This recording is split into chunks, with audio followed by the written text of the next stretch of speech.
Hello, everybody. Welcome to Saturday Night's Misfits.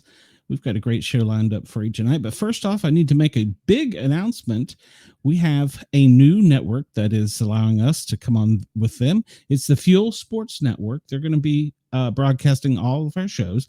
And in case you're wondering why we're going on a sports network, it's because they're branching out, because their acronym is Fans United Experienced Legion. So we're looking forward to working with them. There'll be more news on that in the near future. So, yeah, things are looking good. Wendell, I'm glad you're such a loyal fan that you go to a concert and tell us about it. Who do we have hiding backstage here? First off, we have Mr. Luke. How are you, Luke? I'm fantastic. How are you? I'm awesome. We have B Dizzle. And, well, did I lose Cheyenne? No, there is Cheyenne. Hi, guys and gals. Welcome. We also have some special guests tonight. Bobby Tessel and Peter, his friend, have agreed to come on and kind of be misfits with us and tell us a little bit about how they started up in the business. And then they're going to also tell us some jokes. And maybe if we're lucky, they'll do a little bit of stand-up. So let's welcome them. Welcome, Peter. Welcome, Bobby. Hey. Hi, guys. Hi. Hey. How are you? So we're here on a big night. I mean, you have a new network announcement. I mean, it's exciting. Yeah, it is. It's Worldwide. It's the first time. Yeah, I'll push that button later. It's the first time. It's the first time that we've been on cable before, like public access stuff. But this is a kind of a big deal. So Heck I'm yeah. excited about it. So I don't want to steal the thunder, but when did you change your channel name? Oh, the Sportcat show. I had to for other reasons. So I'm I did to yesterday. I was like, it's my job right now, and I'm freaking out. I'm like, where is it? Sorry. Yeah. Well, we're still the Para OR Normal Guyz with a Z on YouTube, but I did change the header to the Sportcat shows for the Fuel Network. They asked me to. So sorry I freaked you out, Bobby. So. All right, carry on. I'm glad you helped us out with that. So, Bobby and Peter, I know you all are friends, and from talking to Bobby, I understand that y'all have worked before together and on shows and stuff. So I thought it might be a perfect fit for you to come in and be with us Misfits. These are I sometimes call them my friends. They show up on Saturday night and we BS. We talk about entertainment news. We play games. We act silly, stuff like that. But we want to start having guests, people specifically that are in the business, so to speak. So not only to educate us, to help us improve our show, but to have a good time. So first off, Peter, if you want to take it first, well, since you're right here first on the bottom, I'll ask you. Pass. No. Right, pass. Because I know you had a Comedy Central show. So. Ooh. Well, I'll start first by bragging on my friend Bobby Tessel. But Bobby is actually one of the few comedians who's appeared on both the Tonight Show and Letterman. It was, big. If you're well versed at all in the late night scene from back then, there really wasn't crossover between guests, but Bobby was one of the few that was on both of them. So that's a pretty big deal in the world of comedy. And then, Oh, yep, boy. it was a nice thing. Happy to have done it. And then I'll jump back. So Peter had his own Comedy Central special, and he hosted the late night, the Friday night host, the music. Well, it was Friday night. He hosted Friday night, something like that. He was on Late Show. You know, he just did Just like you guys, making it happen, special. scratching away, putting in the time and looking for a break. That's really how it happens. Yeah, pretty much. Yeah. Now, I don't want to brag on my two there, but Luke, he does stand up, and B Dizzle he tries to, but he's from Alabama, so he's not very good at it. So, And I just like to make myself laugh. So, so he's going to have cracking yourself up. That's the best thing. I study stand up to practice for my podcast, though. That's what counts. I study the going out every night and working out like you do. Yeah. I do three shows a week at least. Yeah. Stage time. I got that from Rich Scheidner. You got to get on stage. Stage time. Well, yeah, I mean, one of the big things about all that is whatever form you're doing it in, you got to quiet the extra noise in your brain so that you can just sort of show up, whether it's doing this show or stand up, so that you could just kind of show up and be trying to do what you're actually trying to do, not combat, being uncomfortable or all sorts of other things that pop into our head when we're doing our thing. So yeah, you got to just keep doing any of it. It's kind of like sports athletes. You got to pump yourself up before you go on. So as opposed to those poker athletes. Poker. Hey, those guys make more money than I think the others don't. You can't see their eyes. Hardly know her. Yeah. Hardly know her.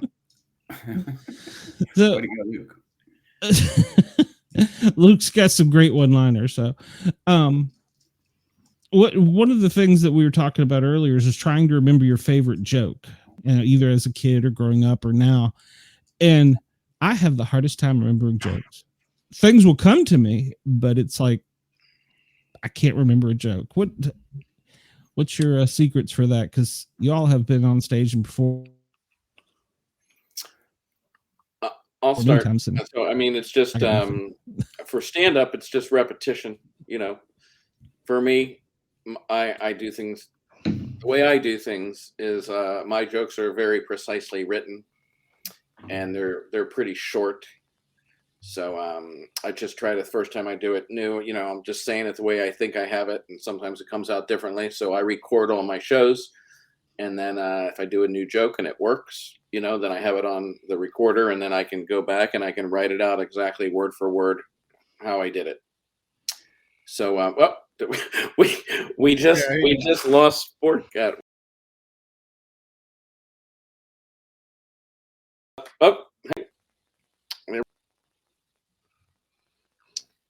This happened last night. I thought Bobby might have. Hey, wow. I thought Bobby might have. It's like, holy smokes! I feel like I'm watching the Brady Bunch get rearranged. What's happening right now is Glenn is being put in the third dimension. Okay. Oh yeah. His laptop. We have an intervention with Glenn. Is there anything we need to cover with him? I told him not to smoke so much before the show. What's funny is I was backstage trying to figure out who had forgot to put on screen. Yes, just let him finish. All right. So anyway, this is your intervention, Glenn. Yeah. So, and then repetition is the key to remembering.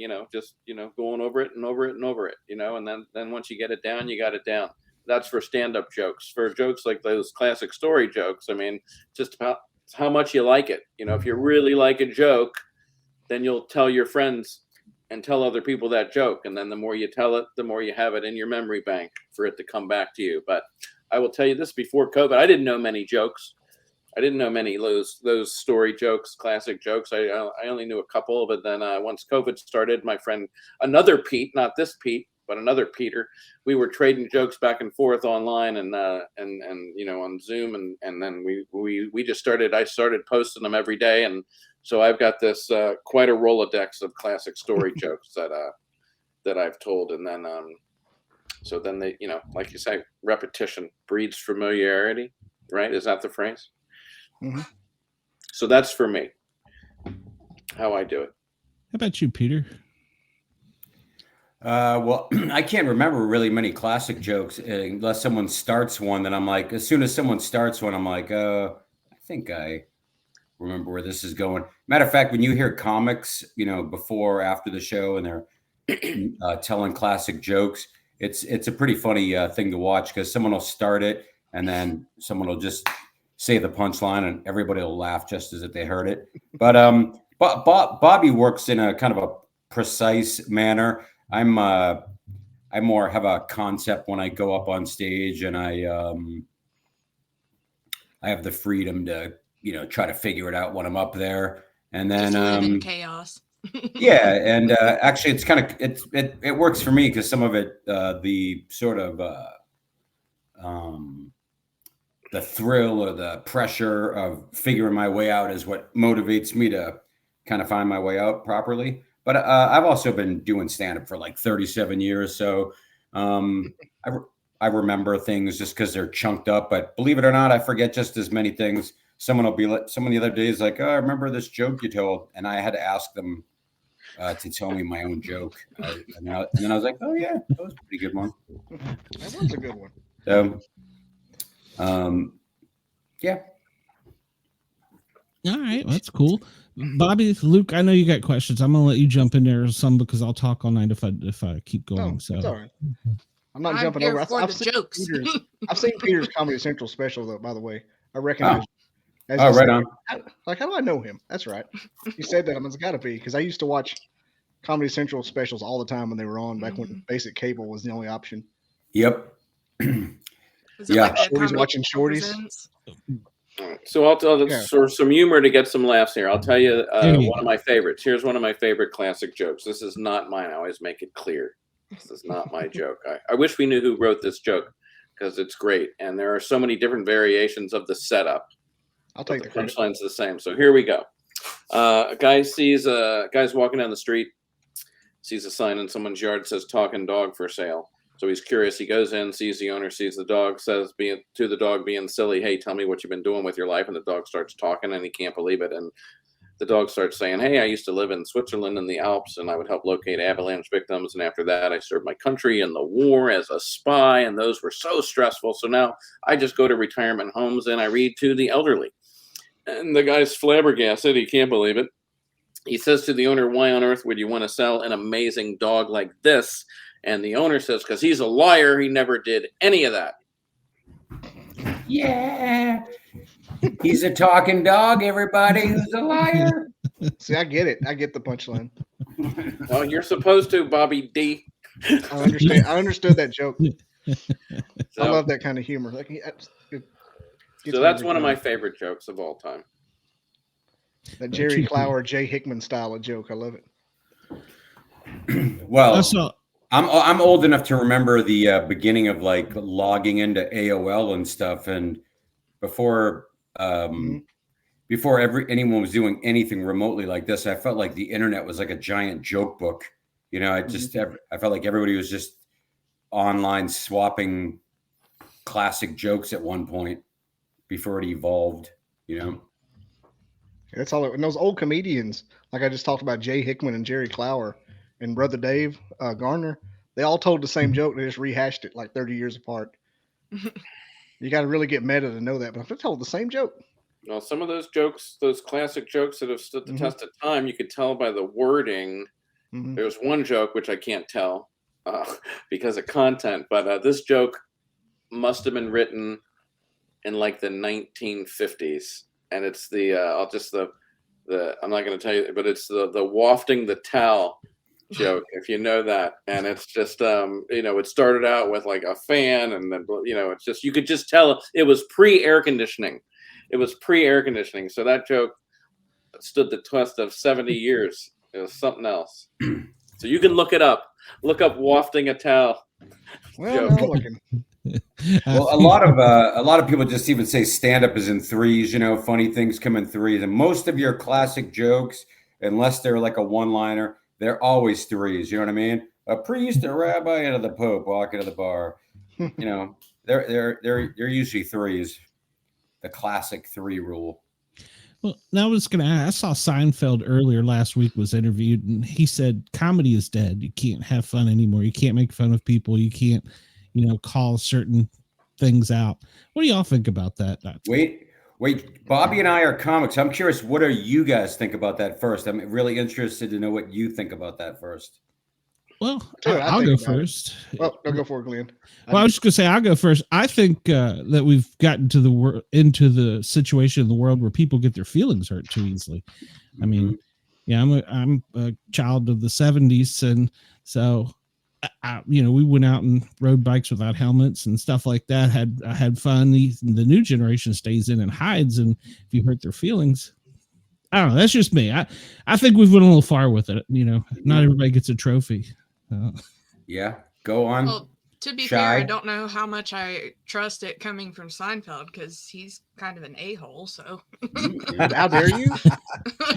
Whoa, he might be listening. Okay, all right. He's not. I doubt it. Actually, he's in my spare bedroom. I'm going to bring him out. It was going to be the surprise. What's the deal with Glenn Jackson? Wait, Shy, I'm not agreeing or disagreeing. Why do you say that? I'm just curious. I love this. I've just seen a lot of how he is with people like trying to come up and talk to him and stuff. And I mean, Come on, Kesha. Not just that one, but not just that. But No, I don't know. He, for somebody, trying to make people laugh and do stuff like that, he just.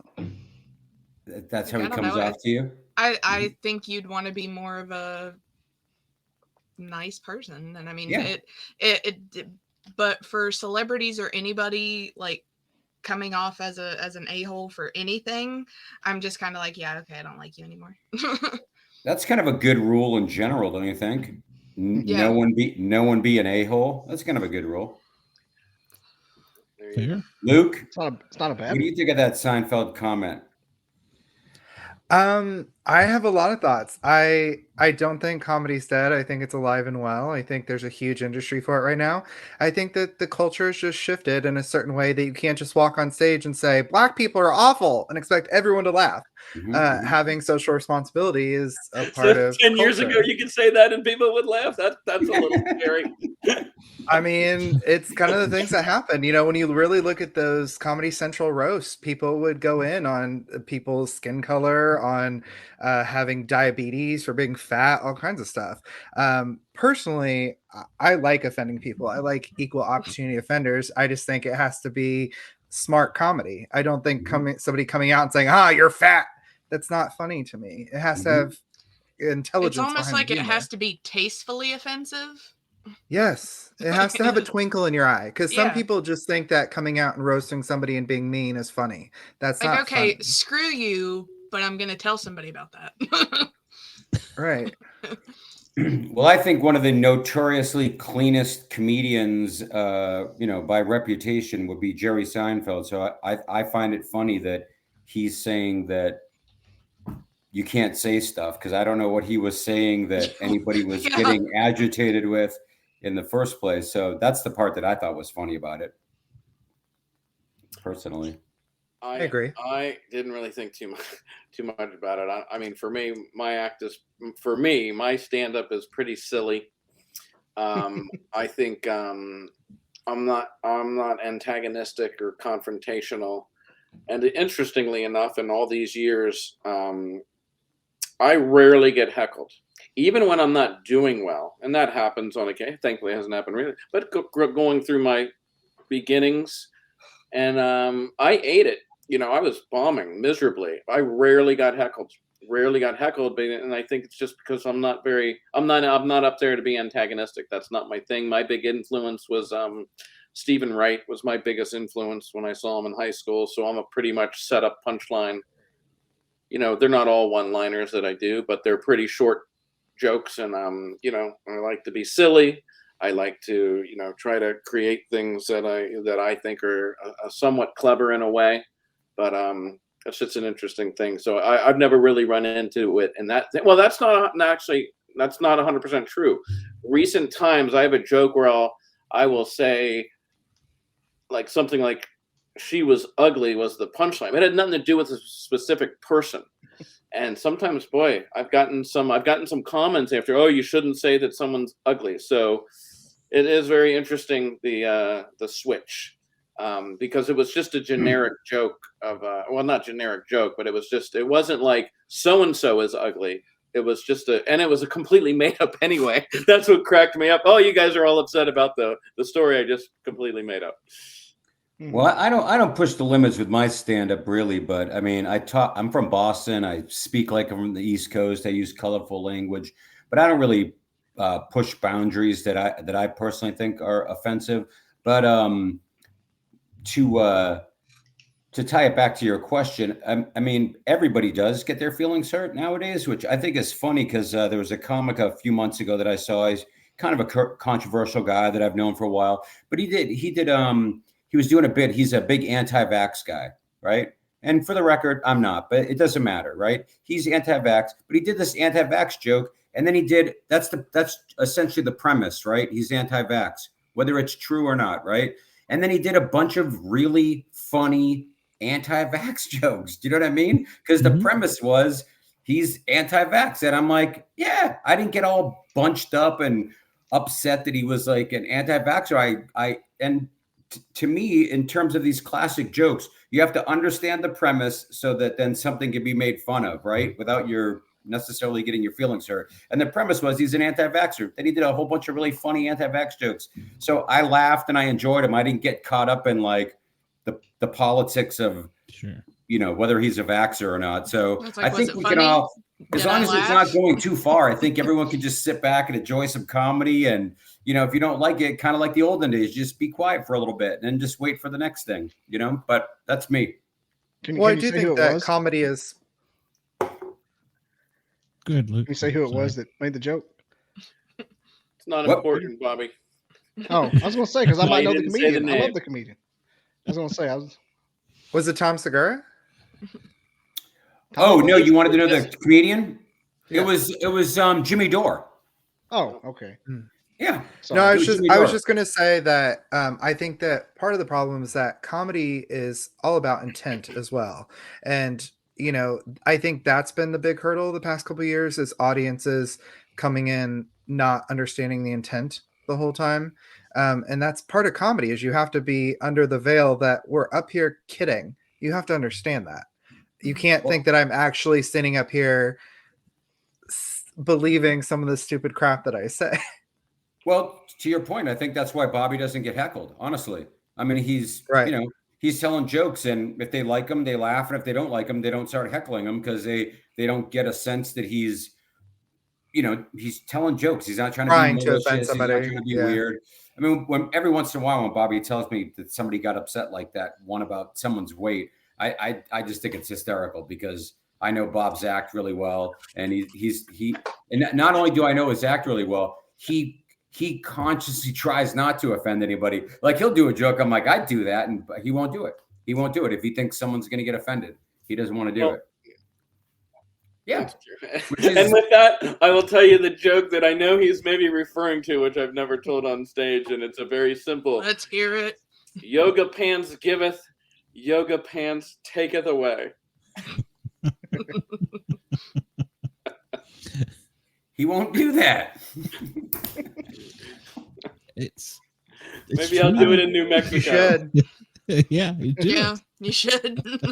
well, funny or not funny is another thing, but Bob doesn't want to do it because he doesn't want to offend somebody. I'm like, well, that's where we're different on that one.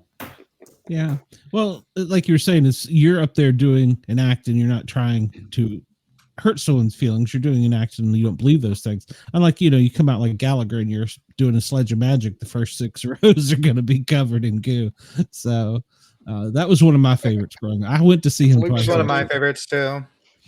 Yeah, he was great. I liked Robin Williams. I saw him too in person and I thought he was great. So he was very different on stage than he is on TV. That kind of gave me a little twist with the language and his coming out with his politics and his anger. And then once I got settled in, I was okay with it. But it was like at first I was expecting work, because that's who he was growing up to me. So, yeah. Did you see Gallagher and Robin Williams live? Yes. Oh, cool. Yeah, I was a paramedic at the Fox Theater, and so I saw a lot of different people. But I got to meet quite a few of them actually. Robin was a very nice guy. Gallagher I didn't meet, and I didn't get covered in watermelon or other things either. Or have to treat anybody like that was my biggest fear at his show. I'm have to treat somebody. My biggest comedy. Well, he was the reason why I wanted to be a comic. I got to open for George Carlin, and Love George Carlin. Love and George Carlin. that guy is the nicest guy ever. He was so nice. He was like grandfatherly, paternal. He was just such a great guy. And I was pretty scared because I wanted to meet him, and I definitely wanted to impress him when I opened for him. But I was wondering if he was going to be like his, stage persona where he's, picking apart things and whatever. But the complete opposite, just the sweetest guy. And, so. That's awesome. I love George Carlin. That's cool. Bobby, who was your mentor? I wouldn't say I didn't have a mentor. Stephen Wright was my big influence, I would say. So that's a great one. That's a great one. Fan. Who do you like the most? You probably out of all of us follow more comedians. Comedian wise, yeah, I'll put you on the spot for a minute. You've been quiet. I mean, it's fine. Bill Burr is probably one of my favorites. Just to be, he's great. He's great. Yeah, I mean, just to be mainstream. He's certainly antagonistic. Yeah, that's who I was wondering if you thought it. I thought it might have been Bill Burr, but most of the podcasts I listen to are comedian hosted, so it's just a ton of them. I have bucket list comedians. Drove like 1,000 miles to see him. Check this out. Maybe 3 years ago, 4 years ago, Bill Burr is he's Bill Burr at this point, selling out theaters. And there's a comedy club not far from where I live, 10 minutes away, a famous comedy club. It's the Ice House in Pasadena. And Bill Burr's sold it out, and it's a big deal because it maybe holds like 300 people, and he's been going around selling out theaters. And a buddy of mine's on the show, he's opening for him. And the club occasionally, if they got in a jam or whatever, they would reach out, and they knew I lived close by. So if for some reason they needed to get a comic there quickly, they'd give me a ring. Well, they give me a ring one night. My friend's on the show. I'm checking over. I'm like, oh, how's the show you're doing with Burr? And he's like, hey, they can't find Bill. Can you come down and close the show? And at first I'm like, no, I can't. I'm not doing that. And my friend's like, why not? I'm like, well, because they're all waiting for Bill Burr. They're not waiting for me, So my friend's like, they want to know if you're coming, man. They, because all the comics that were there already went up. It's sort of it's not tradition to have a guy come back up, So anyways, like, can you get there? I go down there, and I'm kind of psyching myself up, like, okay, let me just see what I could make happen and do this. And before I go up, the MC who's introduced me, honestly, like 500 times in my career, he reads a note from the owner of the comedy club to all the Bill Burr fans that are there, and they tell him before I go up that Bill's not coming, that they don't know where he is, that they could leave if they want. Oh my God. And if they stay, they can get tickets next time to when he comes back, no matter what. And the MC is almost crying, like someone died. And now I'm like, oh my gosh. Like, I mean, I wasn't expecting that. And one of my pet peeves being introduced is lots of times when someone will introduce you, they'll be like, are you ready for your next comic? And no matter if the crowd claps or not, the MC will go, I said, are you ready for your next comic? Right? That's the norm. I hate that. This guy finishes that sad speech, and the whole audience is thinking about whether they want to leave or not. And he goes, are you ready for your next comic?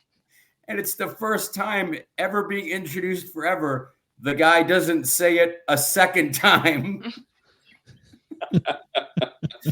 So, I went up when they were all expecting Bill Burr, and nobody left, and they stuck around. And then I was supposed to do like 30 minutes. And then it turned out pretty fortunate for the crowd, because right when I'm getting ready to wrap it up, I get a note that Bill showed up. So he went up on stage and did like an hour and 20 minutes because he felt bad he was late. But that's my Bill Burr story. Going to fill in for a sold out show of people. Like, why wouldn't you wait till I was done, then break the bad news to everybody? Like, Could have got your head tore off. why you got to break the bad news to everybody, then go, if you want to stick around, this guy's here. Like, Before we bring up your next comic, I just want to say that our favorite comic died, and but, The current most popular comic in America is not here, so just hang out. so this is interesting. Something Pete Here's you this said. guy. Because very rarely will they bring up another comic for show. So I'll tell you a very quick story. My first taping, when I first taped A&E's Evening at the Improv, it's going to be my first taping ever to be on television. This is a long time ago. And I was living up in the Bay Area, and I came down to LA to the Santa Monica Improv, which doesn't exist. And, you know, you're doing 5-minute sets, whatever. And I had the best 5-minute set of my life. Absolutely destroyed. Come off stage. Some guy in a headset, you know, with the thing goes, "Hey man, can you come back tomorrow?" And I'm like, "What?" They go, "Yeah, the whole sound messed up. We didn't get any of it." And I'm like, "Are you like the best set of my life?" And I'm like, "No, I can't. I was literally leaving town to go to a gig." And so I go, "Can I just go back up again tonight?" So I did. And you know what? Bill Engvall, he was hosting this A&E this evening at the Improv. He had his cowboy hat on.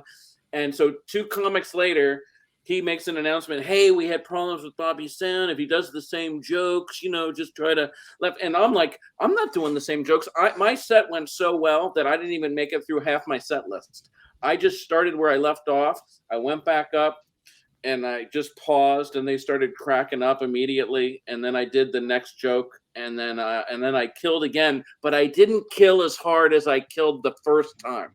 So I went up twice on the same show. It was something else. And it's one of those look back on things. I wonder if that first set would have been taped. You know, it's like if you hit the home run or you strike it, would that have changed my trajectory? Who knows? It doesn't matter. But it would have. It would have. Yeah, probably. I wouldn't be sitting here with you, Misfits. That's for sure. Yeah. Luke and B. Dizzle, if you guys ever record yourself, I guarantee if your camera breaks or you tell a friend, "Nah, don't worry about it," that will be the set of your life, man. If something goes wrong, you're always like, "Oh, that's the one." Take 2. I'm doing a show in Ogden, Utah, and this guy's got a mini recorder. He's hooked the mic up to me. He hands it to me. This is in the 90s too, before all the technology. Absolutely destroy. And before the set, I said, "Hey, is there something on this thing?" Because he put it in my pocket. "Is there something on this little gizmo to make it so it won't turn off?" He's like, "No, it's all good. It's all good." Foreshadowing. Best when a headline set 45 minutes, and I was going to use it to be for an album, and it shut off when I said hi. And that was it. And it cut off. That's all we got. Unbelievable. And then after that, there's a switch on that little video recorder box that you could switch to where it won't shut off. Yeah. Lesson learned. That was there. In 2015, I did a headlining show, sold out crowd, sold out to standing room only, and we were going to record an 1.5-hour set that I could make into a DVD and send out to agents and managers and all kinds of things. And I mean, people lined up down the block to go to it. And we had a couple film crews, and I had my mom with my personal camera, and she was filming me. And after I did this whole 1.5-hour set, they gave me the footage and found out that their sound was not working. Ugh. The only sound I had, though, was in my personal camera that my mom used. So I had to take the sound from that video and try to edit it up to match the audio and the video of what the professional guys recorded. Well, that is all that stuff, by the way, is show business, isn't it? I think your ordinary person doesn't, just all the things you guys even deal with doing this show and dealing with doing your own stuff. The average person, and to us, it almost happens. I don't mean it being a complainer. It happens at such a rate. You just roll with it, right? You just roll with it and find your way out. The regular person, that stuff will throw them for a loop, but you just look for a solution. I mean, that's what you especially do as a stand-up when you're on stage. Look for a solution. You almost expect things to fail. I'm going to jump in and tell you another classic joke. This one, I will say, is hit and miss, but this used to be my favorite joke, and it's still one of my favorites. It's the baby polar bear joke, and I actually saw somebody tell it on a poker show that was a comic, and he dragged it out so long that it didn't get a laugh, and here's the version I do. Drag it out longer. No. Baby polar bear says to his dad, "Dad, are you a polar bear?" And the dad's like, "Yeah, I'm a polar bear." And the baby polar bear goes, "Is Mom a polar bear?" And the dad's like, "Yeah, Mom's a polar bear." And then the baby polar bear, "Am I a polar bear?" And the dad's like, "Yeah, you're a polar bear. I'm a polar bear. Mom's a polar bear. Why do you ask?" And the baby polar bear said, "Because I'm freezing." I love that joke. I love that joke so much. It's like the aristocrats. It's funny you should mention that, because that is I think that's such an interesting thing, watching all these people tell that joke differently and put their own spin on a classic joke, which is probably what a ton of those, that joke aside, is probably what a ton of those guys did back then, put their own spin on classic jokes. Yeah, like Kevin the talking Stallings. dog joke, that talking dog joke I told, there's so many different setups to that. The dog was in the FBI, or he was in the CIA, or he did, it's whatever it is. And I just picked those things. I feel like I've heard a version of that joke where he was like, "Why are you trying to get rid of the dog?" And the guy said, "Because he won't shut the heck up. He just won't stop talking." So There's an old country version of that joke too. There's a what? There's an old country version of that joke too, where he sends the dog off to like Mississippi State or an ag college to get him spun up and send him back, and the dog's telling him about how he saw his dad sleep with another man or something like that. He said, "Well, he's a damn liar." Oh yeah. Something like that. He's like, "Well, you're shooting because he's a damn liar." There's a variation. It's the farmer. It's a farmer joke. The one I heard. I've heard the dirtier version. Correct. Yeah, Jerry Clower. There's an old comedian. Yeah, I love Jerry Clower. He's There's probably lots of variations, lots of different setups. Usually the punchline is very similar and different setups. Well, the non-radio friendly version, those are the fun ones at the bar. 100%. Oh, absolutely. Kevin Stallings request, I tell his favorite joke from the chat. Oh, Lord. He's why do you never see hippos hiding in trees? Because they're really good at it. See what I did there? I killed the whole mood of the show. No, I love that. I love jokes like that. He tells that joke once a week. I love jokes like that. That's a great joke. Okay, I hope this can be on the radio. Oy vey. It is now. Hey, what's worse than ants in your pants?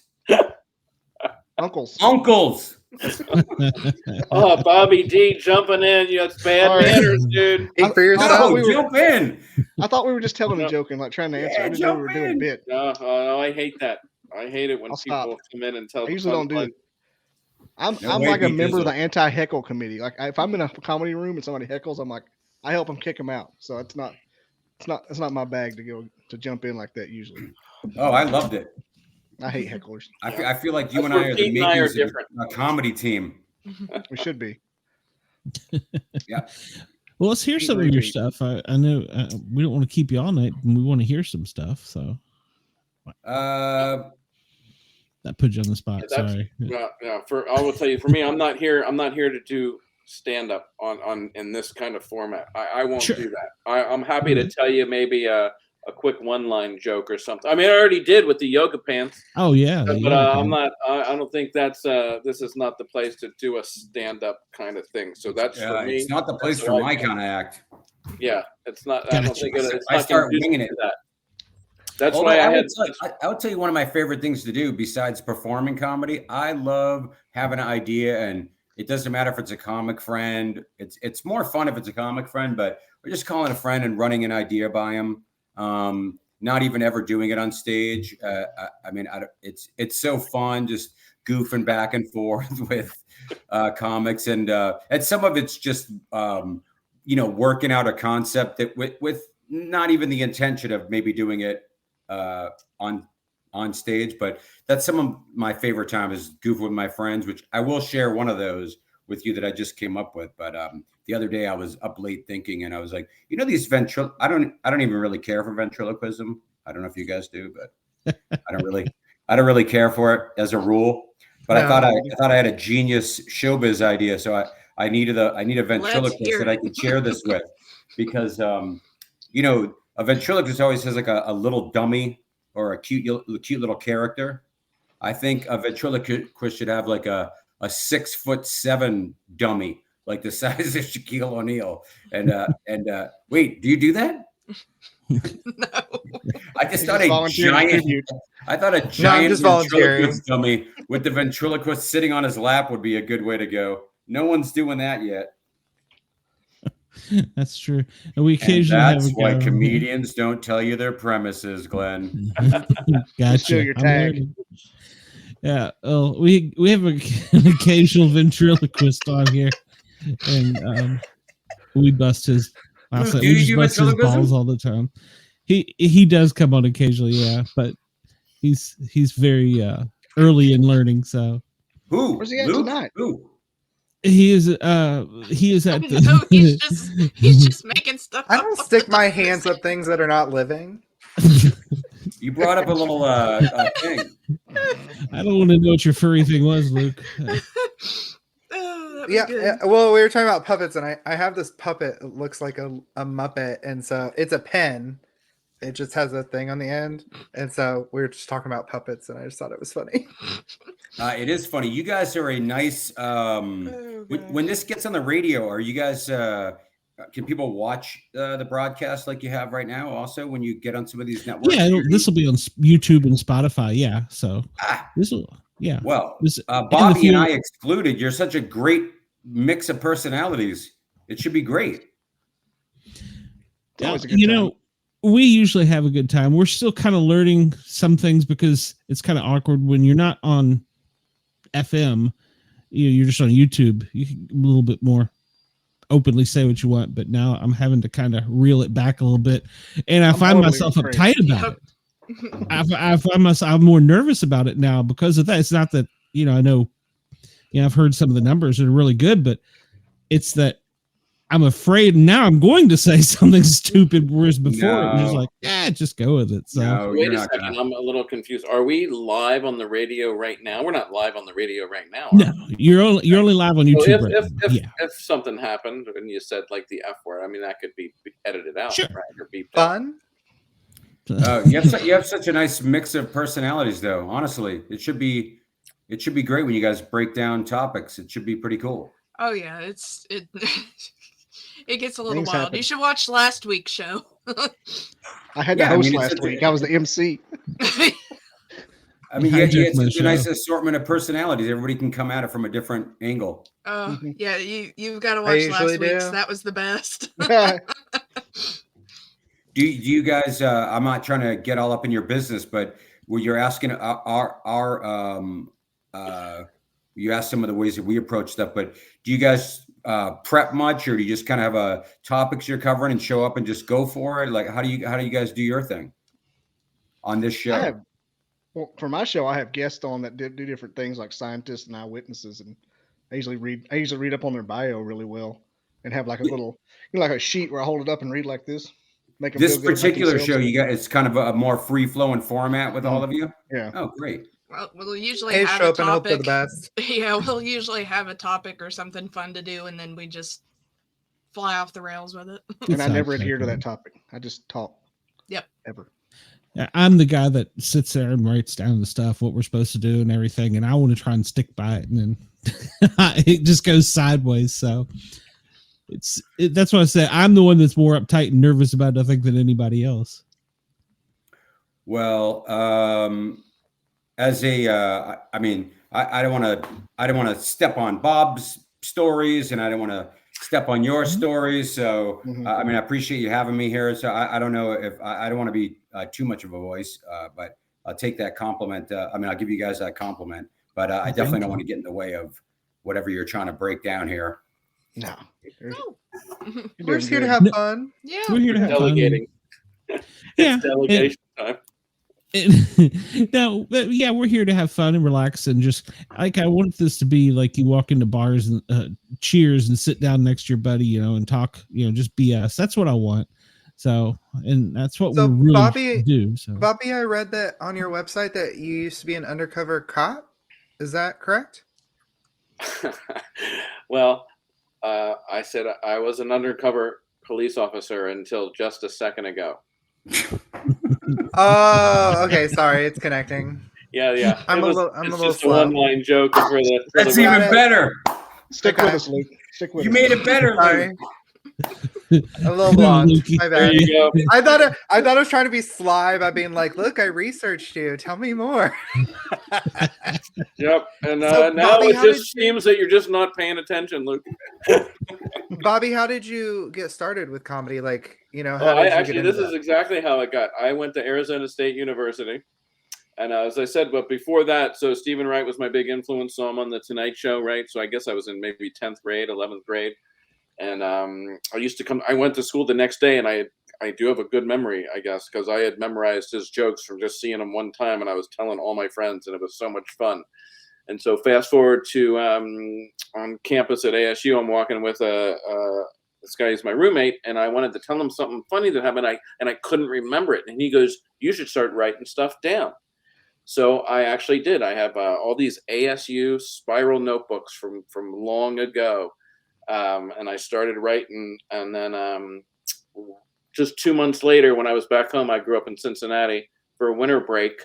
Back then, open mic nights, you just had to show up at the place, and it was the first come, first serve. So the first 10 people. So I stood outside in the freezing cold in January during my winter break, and I got into the first 10 people, and that's like my first time on stage. So that's kind of how it just kind of, hey, you should start writing stuff down. So I did, and then went to the open mic, and that's just open mics and that first, and doing that, writing it down, telling it, and so that's kind of how it got started for me.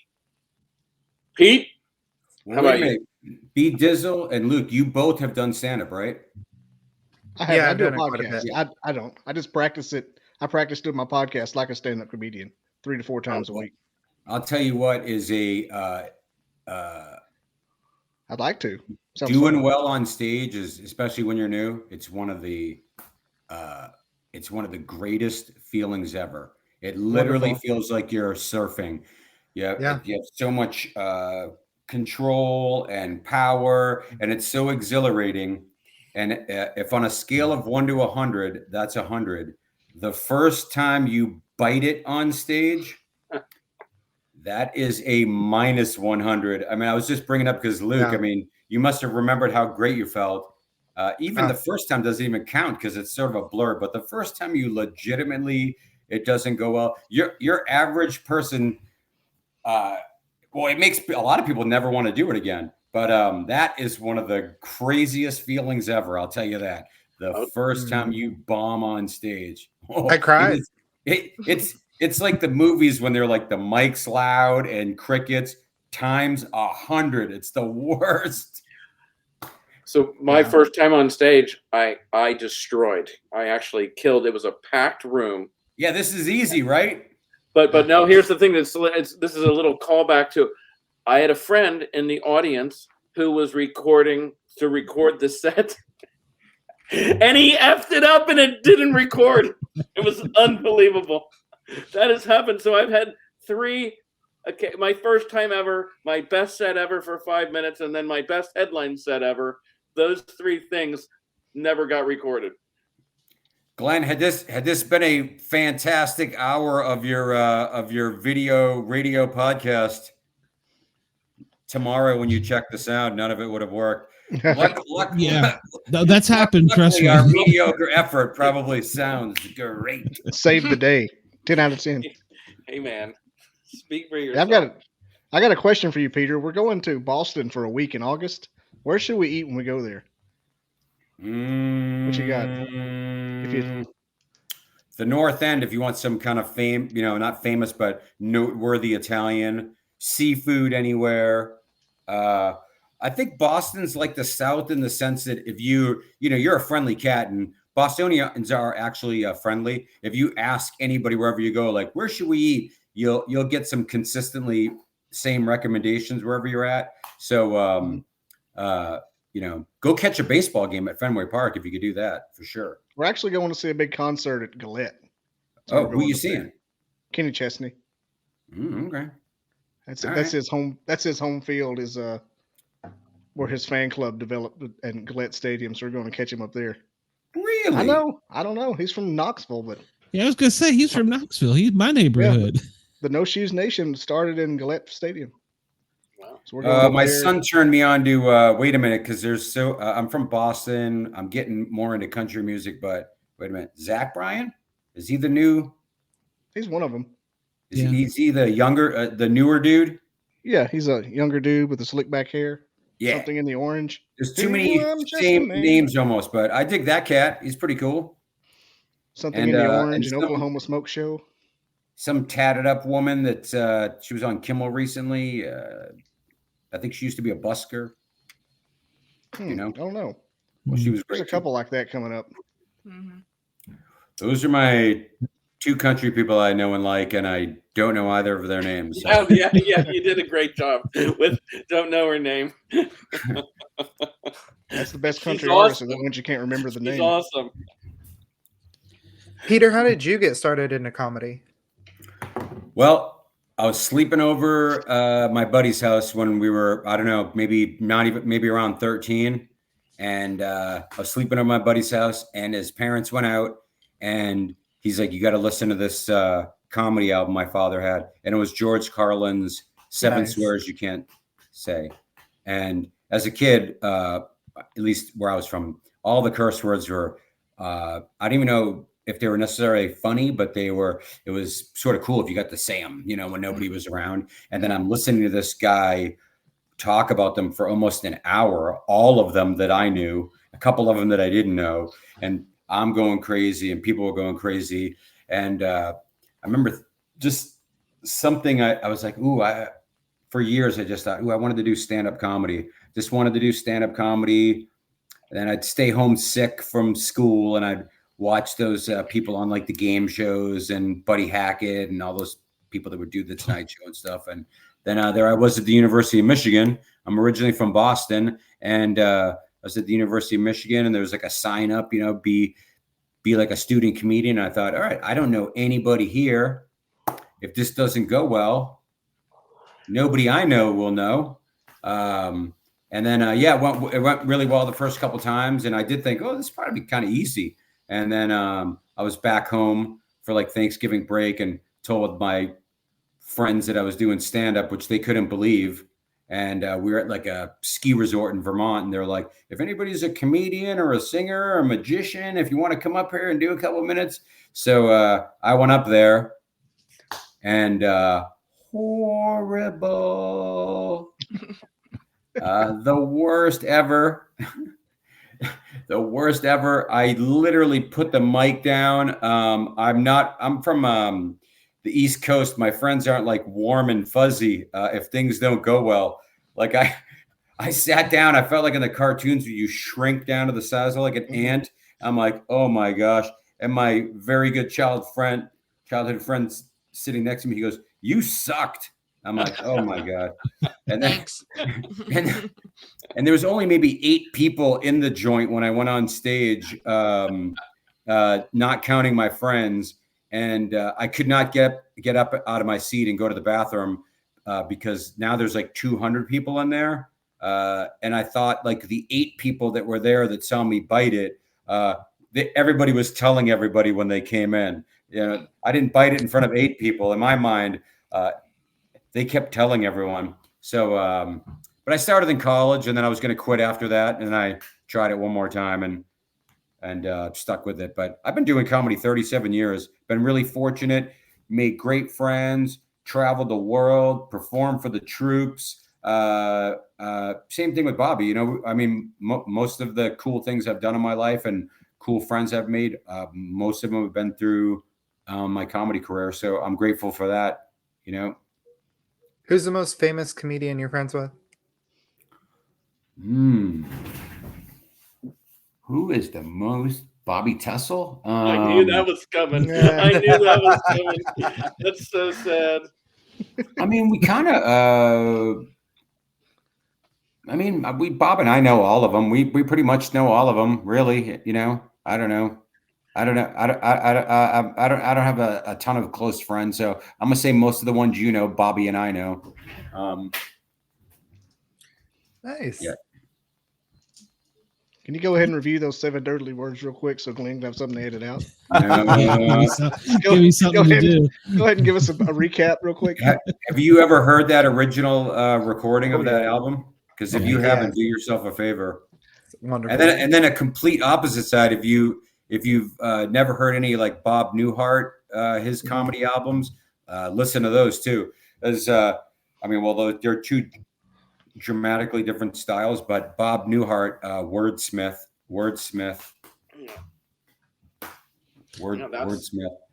Probably. I think my personal approach to comedy is the one I chose, but in all honesty, I believe Bob's approach to comedy, it's probably a better approach. You know, he is a technician, and anybody that writes comedy that is really tries to be a technician and be really precise, I think their technique is able to be applied in lots of other venues because of that sort of discipline versus like I know you said you like Burr and some other people, you know, there's not discipline there, but I think the discipline of somebody who's specific as a comedy writer, I think that's a discipline that serves you well, in my opinion. So That's true. Yeah. Well, I will edit out syllables if I can. Well, and also Bob, for me, Bob works clean too. I mean, that's actually hard to do, you guys. Very hard. It's actually very hard to do. Hard. It's very hard to do. I mean, Bob doesn't like whatever, either talking about himself or bragging on himself. But I've been to shows with Bob, and he's performing to, you know, it's like a senior citizen center. He's doing the shows of service, and he's squeaky clean, man. He's squeaky clean, or corporate events, and those are just situations which, yeah, I could probably do those, but it's not my angle. So. What Bob does and when working clean, it's actually very hard to do. So hard. I can imagine that, because as uptight as I am just about this new transition to things, I can imagine how hard it is. I feel like Bobby, I want to script everything. And then when I go back and listen to it, I want to edit out things. And yeah, I get that. There's a future in it, though. Look at Nate Bargatze. He's a superstar. He's all clean. Yeah, he's great. He's one of my new favorite. I mean, he is always funny. I mean, he's good for him. Congrats to him. He makes me laugh. Great on Saturday Night Live. Did you see that? Yeah. I mean, his monologue was great. He was great in the sketches. Yeah, it was. He makes me laugh. He's great. He's one of those guys I've met in person too, so I really like him a lot. I've been doing this a very long time, and definitely not at the beginning, but as I've just got older as a person and, you know, older as a comedian, I personally, I'm not saying I like everybody, but I try to extend a lot of grace to comedians that I don't care for. I'm not saying off stage. That's a different kind of thing. That's a different, I do believe I try to extend those people grace also, to be honest, but you know, comedy at its core, you get to be judgmental. You get to be judgmental if you're an audience member. You get to be judgmental if you're another comedian. And that's just the name of the game. People get to be judgmental about being an audience for your show that you're doing. But I try to extend people just a lot of grace that putting yourself out there in any kind of format at all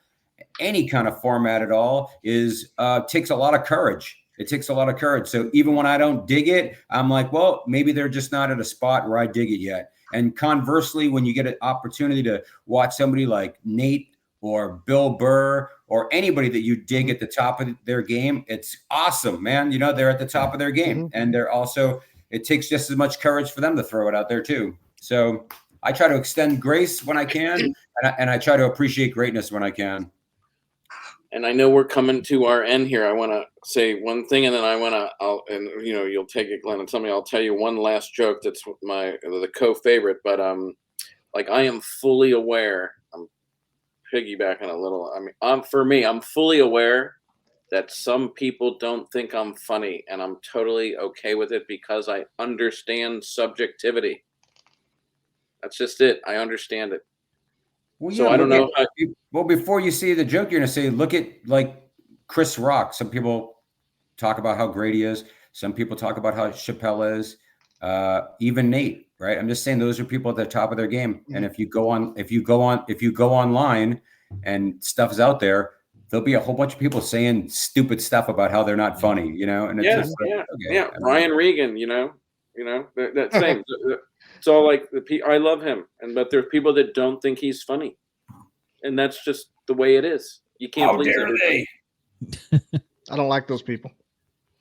I think TikTok's gonna make people famous real quick. Casey Rocket, man, make Casey Rocket famous. Yeah, will make me famous. What's TikTok? The song by Kesha. I'm with you there. I'm not. My wife watches it all the time. I can't stand it. So you have 1,000 subs on there, Glenn. I know. Don't get me going. If it's okay, I don't know how you want. Do you want me to tell this joke and then you want to send us off, or do you want to say something now and then I'll tell you? There better be some theme music. Do you need some music? Here, I'll tell the joke and then you can wrap us up. How about that? So here, right. This is my co-favorite joke with the talking dog joke. It's a little longer. I'll go through it. So a policeman's training 3 men to become detectives. And the first exercise is in recognizing a suspect. So he shows a picture to the first guy for 5 seconds. He flips it around, said, "That's your suspect. How would you recognize him?" And the first guy's like, "We're going to catch this guy so easy. He only has one eye." And the cop's like, "That's because I just showed you a picture of his side profile." So he's a little flustered by the answer. So he shows the picture to the second guy, flips it around 5 seconds. "That's your suspect. How would you recognize him?" Second guy's like, "We're going to catch this guy so fast. He only has one ear." And the cop is like, "What the hell is wrong with you two? It's a picture of his side profile." And so he says to the third guy, 5 seconds, he shows him the picture, flips it around, "That's your suspect. How would you recognize him?" But then the cop says, "Now you third guy, you think hard and fast before saying something stupid." So the third guy pauses and he goes, that guy wears contact lenses." And the cop is like, "Oh my God, no one has ever said that before. I don't even know if it's true. I'm going to have to go check the file." So he leaves the room, comes back in a minute later. He's smiling from ear to ear. The cop is like, "Oh my God, this is unbelievable. That guy does in fact wear contact lenses. How on earth were you able to make such an astute observation?" And the third guy goes, "Well, he can't wear glasses. He only has one eye and one ear." That joke, so I'm going to tell you, that joke cracked me up so much that when I was recording it to put on Facebook during COVID, it took me 16 takes. I couldn't get the punch. I couldn't stop laughing. I could not stop laughing. 16 takes. So I will say for me, and I'm sure people, so thanks for having us. Appreciate, fun to be here. Thanks so much for the time. It's been fun. BobbyTessel.com. I'll plug my website. Please do. Please tell where we can find you. BobbyTessel.com. So my name is spelled on the screen if you want it. So yeah, it wouldn't let you in the door until you put your name on there. So yeah. Peter, any last parting thoughts? I know I've kept you guys, and by the way, I appreciate you all for coming on. You all are a first of where I hope to get lots of people, comedians and stuff. So we're probably going to loosen up more as we go. And I feel like tonight we're too uptight, but I appreciate you all for coming on. I really do. Thank you all. I think you guys are onto something. I appreciate you for having me on and having Bob on. But seriously, I think you guys all have such unique, different voices, and you should just like go for it. And I mean, as an outsider looking in, you have 4 unique personalities. So you throw something topic on there, and you guys all come from it a different way. You'll have a real nice audience, and they'll love watching you. And I appreciate you guys having me on. I have nothing to plug. I think I'm on. Nicest way anyone has ever said, "Wow, that guy is super gay" about me. That's the nicest way that anyone has ever said. Thank you, Peter. I appreciate that. Luke, you're hilarious. Luke, you're very funny. before thank y'all go, I you. gotta tell you, I was so You're gay? worried about Luke. I was so worried about Wait, him. you can't I tell was my like- wife, okay? Luke's on fire. I was like, I'm afraid something ugly is going to happen. I'm gonna have to push buttons, and I won't push the right button. So I told you to was- stop talking about my face like that, Glenn. Stop it. Glenn, do you have like a gigantic button with duct tape on it? Just says gay. If you don't, you can borrow mine. It's at my house. Every time you hear it, you just smash the buzzer. The easy button. That was easy. Yeah. You The guys, easy thanks, button. That's thanks what a they called me million. in prison. Yeah, thanks a million. All right, guys. Well, I appreciate it. Bobby, I'll message you later, and Okay. maybe we'll talk more about doing other things. You can give me more pointers. Thanks, guys. I Take appreciate care, it. guys. Adios. All right. Bye, All guys. right. Bye-bye. Oop, I hit the button too soon. Sorry. Goodbye, Peter. Way to go. Now that he's gone. Yeah, great. I've screwed the whole show up. So, And I was so worried. Hold on. I got to do something here real quick. We're late. You're on worried gross. about me? gross, Yeah, Glenn. well, Little old me.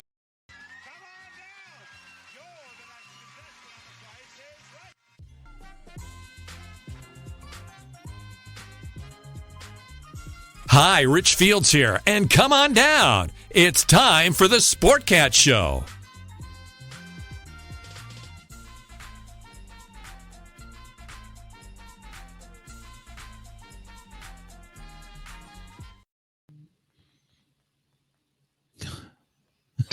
yeah, I was. just Yeah, got a y'all message. could. Yeah. Oh my gosh. From You're who? worried about me? No, I Oh, just got a me? message. My contact fell out. I'm not even kidding. I'm laughing so hard. Aw. What the hell happened? Kevin said with that logic, does that mean Brenda can't wear pants? Oh. I saw it right as it was coming back. Oh, Bobby, I love your voice right now. It's so hot. It's like me. I'm like Bert Kreischer. God, Oh boy. that was bad. Right Well, when you came back, it popped on a screen. So shit. Well, it's funny you say that because I'm getting text messages from people that they're like, "You're bombing. Your show sucks. You're bombing." I'm like, okay. Yes, that's why I'm getting Facebook messages over here, and I'm looking at the screen, and I'm like, "What am I doing wrong? What am I doing wrong?" I was like, "Jesus Christ, Bobby, Luke, somebody save me! I'm screwing this whole thing up." I didn't want to embarrass you in No. front of the cool kids. I thought it was a good show. I don't think it I was think I you, just Glenn. worried too much about it. Who are these I people think- texting you? Maybe they're bombing. Yeah. Yeah, I think I was just too worried about it. So Hey, stop texting Glenn, Yeah. you toxic people. No, I don't. I don't think it was that, Glenn. Stop Nobody texting was Glenn. texting me. I was Well, texting you. that is true. Well, yeah, Oh, you. I and just- by the way, I do want to invite. I forgot to do this earlier, but we're on yurgsradio.com, and we have the toll free number 1-888-88-YERGZ.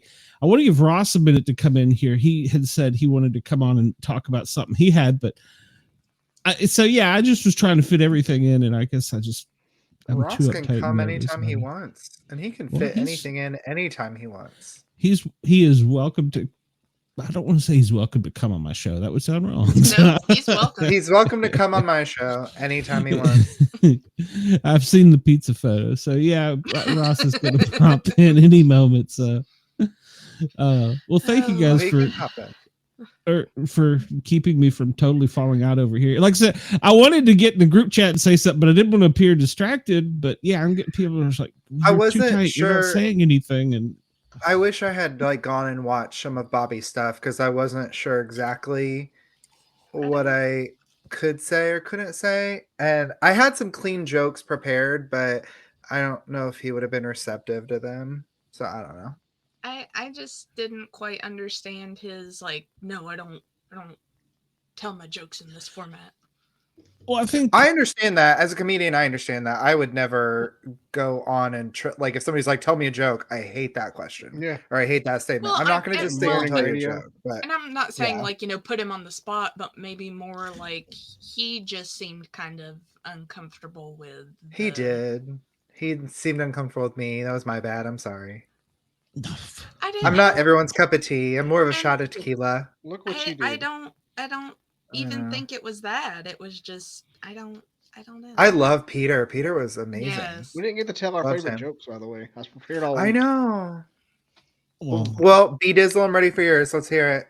yeah, let's All go. right. Come on. All right, Hear so it, a very Bobby. religious cowboy loses his Bible while out on the range, and he's very distraught.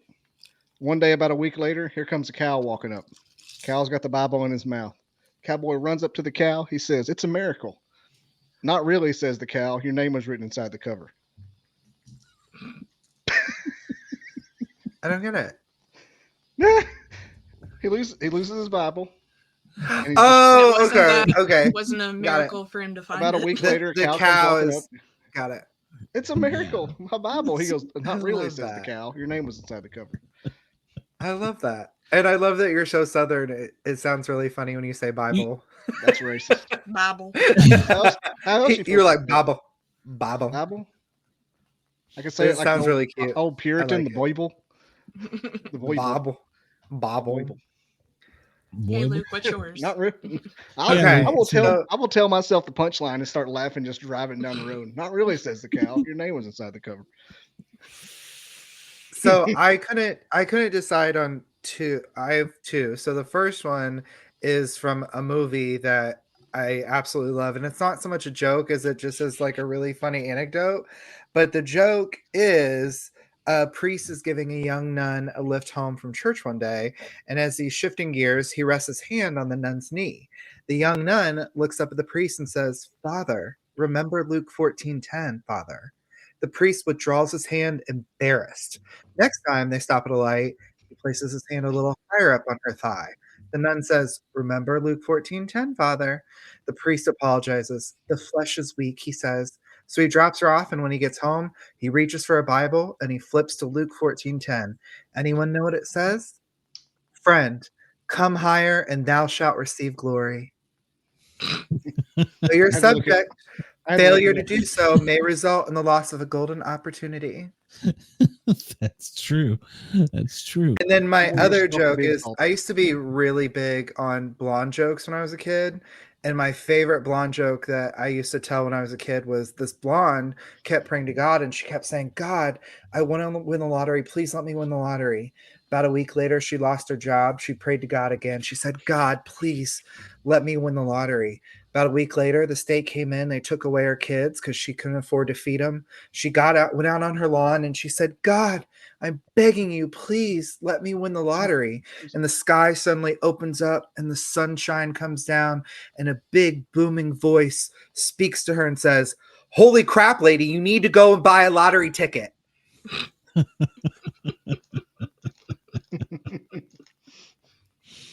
I like it. Ross, how are you? Welcome, Ross. So you're muted or not? Very I'm green. muted. Must be some Hey, bro. Yeah, he's green too. It's like Kermit. There we go. All Oh, right. Howard Stern. jump scare. Back from commercial. Well, hopefully it didn't suck up your radio too much this afternoon, or evening, whatever it is. So No, it's your usual schedule. What, did you get on early or something? no. I was just saying I felt like I was really too uptight with this tonight. So that's all. I thought it was great. I could see Glenn was not as verbally active. Are you trying to just like behave better all around? Me? No. I mean, I think I'm just Because you know on FM and AM and whatever. Yeah, we're on FM now. We're on the new network with the Fuel Sports Network, and then Did you they get back were from them, on. by the and way?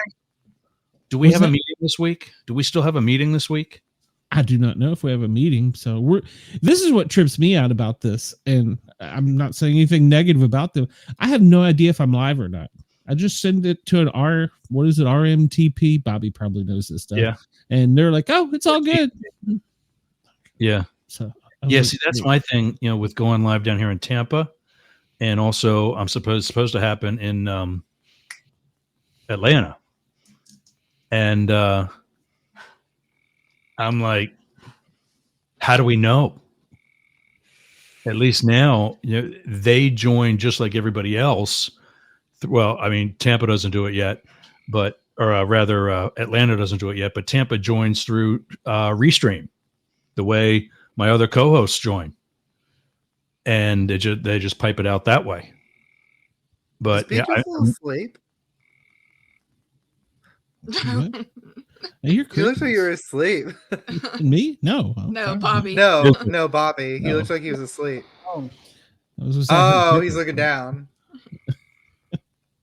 It honestly looks like you're sleeping. It's crazy. Good. I'm narcoleptic. Hold up here. Yeah. Speaking of which, are you missing somebody? Just a bit. Yeah. No, we have the cricket. Yeah, we He's here. Jiminy. we have two that are away at a burn, and then I'm not sure what happened to Dina. I saw she sent a message. I didn't read it, so yeah, so we're a little bit short, but that's okay. They're at a burn again. A book burn? Yeah, that's a No, like every Burning Man. month thing or something. Yeah. I don't understand it. So. I mean, Music haven't we festival. learned from the last one to maybe change our habits or hobbies? You don't get to be JT, whatever his name is, by learning from our previous mistakes. JT driver. Yeah, that's right. Yeah. Hey, CPR is a good thing. They got Narcan and CPR, AEDs. So hey, And the party continues for those who aren't under that, apparently. Yeah. Yeah, Amazing. exactly. So I did. It's malted or salted caramel. I just Yes, bought please. Liquor 43 has a new creme brulee flavor, and it says it has notes of salted caramel. To me, it just tastes like salted caramel, but right back. it's really nice. That's fine. Yep. It sounds fantastic. Yep. I actually. What happened to just my went with symbol? Jack Daniels. I don't know. What is You're this? a B. You're B You're a Dizzle. bee. B. I guess he's looking for his little Bigfoot guy. I don't know what he's looking for. So I'm always looking for a Bigfoot guy too. You should listen to Howard Stern. Bigfoot is one of the whack packs now. yeah, I'll back him, whatever. Yeah. I have not listened to Stern in so long. I tuned him in though for that 20 minutes of fame he got a week ago. I tuned in for that, but What happened? He interviewed President Biden. Yeah, he interviewed Oh. Biden, and I thought it was going to go ugly, but he even wore a suit. Oh, I wow. mean, I was listening to tell that story. it's incredible. I was expecting the Howard Stern I grew up with, and I got Bill Cosby. It was like, come on, man. He's throwing softballs at this guy. And I'm like, you're He Howard drugged him? Stern. Yeah, but if you hear him talk about, and there were some like he asked him about like toilet paper on his foot, and some of the stuff like that. But if he said that he wasn't going to go in and talk politics. He wanted to. He's so against one of his previous friends being elected again that he wanted to make Biden just look like a normal person. And so it was, back to like 70s when he lost his first wife and lost his daughter and, into like the brain cancer with Bo. All of the more personable things. And to see him get choked up talking about Bo, I mean, it's the president of the United States. But the reason why he wore a suit, he's talking about this and Beth, his wife, says, oh, you're going to be with the president. You have to wear a suit for that. And he's like, oh, Jesus, you're right. He's got like one suit that he bought a couple years ago for his daughter's wedding. And he puts it on and he goes, you know how those really dressy pants have like an extra button just in case? Let's just say, he goes, let's just say we had a big belt buckle. Yeah, I was impressed with it, but I was expecting the Howard Stern of the 80s. So, but I guess when you're interviewing the president of the United States, you've got to be good. So, well, the other thing is he's getting a lot of slack from folks like you who remember the 80s and 90s, and they think that he sold out. Like you sounds racist. No, but I mean his old and me. You know, I was in high school when my dad came home and said, "You got to listen to this Howard something guy." It was like when he first came on in Philadelphia, one of the first stations that he simulcasted to, got syndicated to, and I thought it was trashy. I didn't think it was, I get to listening to it.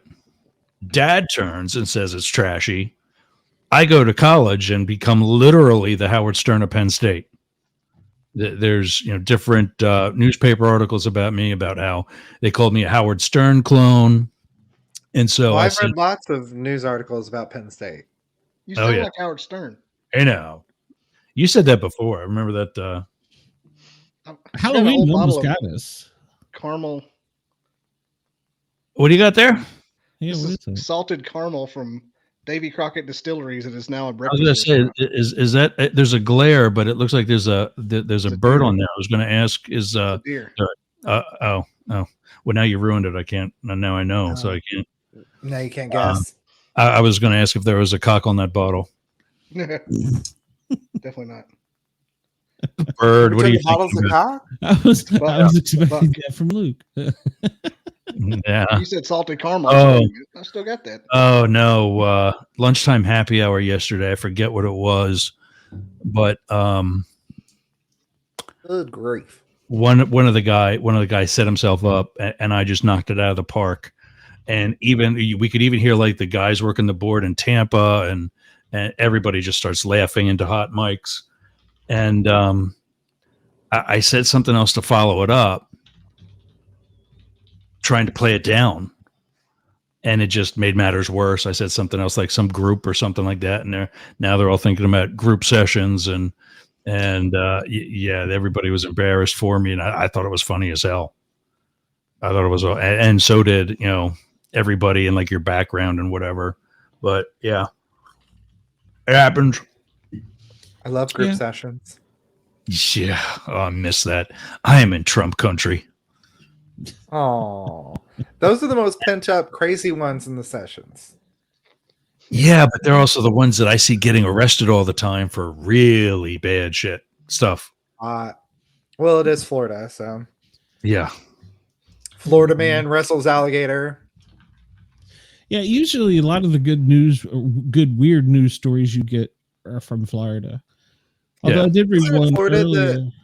Wasn't it Florida where the lady was mad that she didn't get something at the Wendy's drive-thru, so she came back around and she threw a baby alligator into the window? Yeah. Wasn't that Florida? Oh Okay. my God. That was here in the lovely Gulf Coast. Yep. Love that. Wow. Yep. Yeah, I read earlier this week that a 40-year-old man was in the park and decided he thought it would be a good idea to kick a buffalo in Yellowstone. He's in Yellowstone. So he ran up and kicked a buffalo in the leg. Now, these are 2,000-pound creatures that can probably run about 30 miles an hour. Who can turn on a dime. Yeah. I fed them before. Yeah. So, well, he kicked one in the leg and, well, he got thrown around and chased down. He ended up in the ER. So, Well, I will say this fun fact that Which, I learned. by the way, is not close to anything.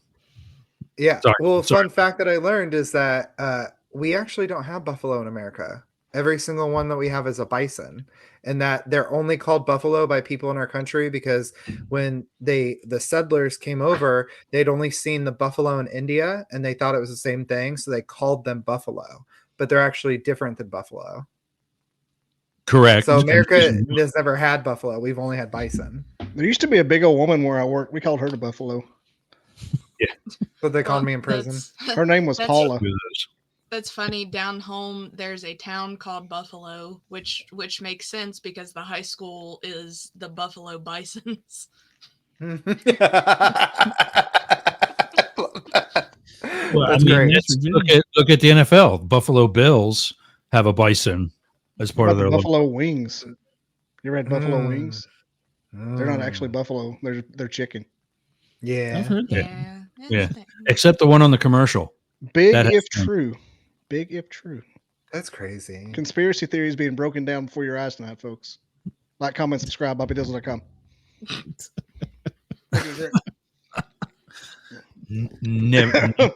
Never a bad time for a shameless plug. Never. I just want to get canceled. Yeah. You've already You had know, Howard people Stern. asking us that. Cancel horror. Cancel horror.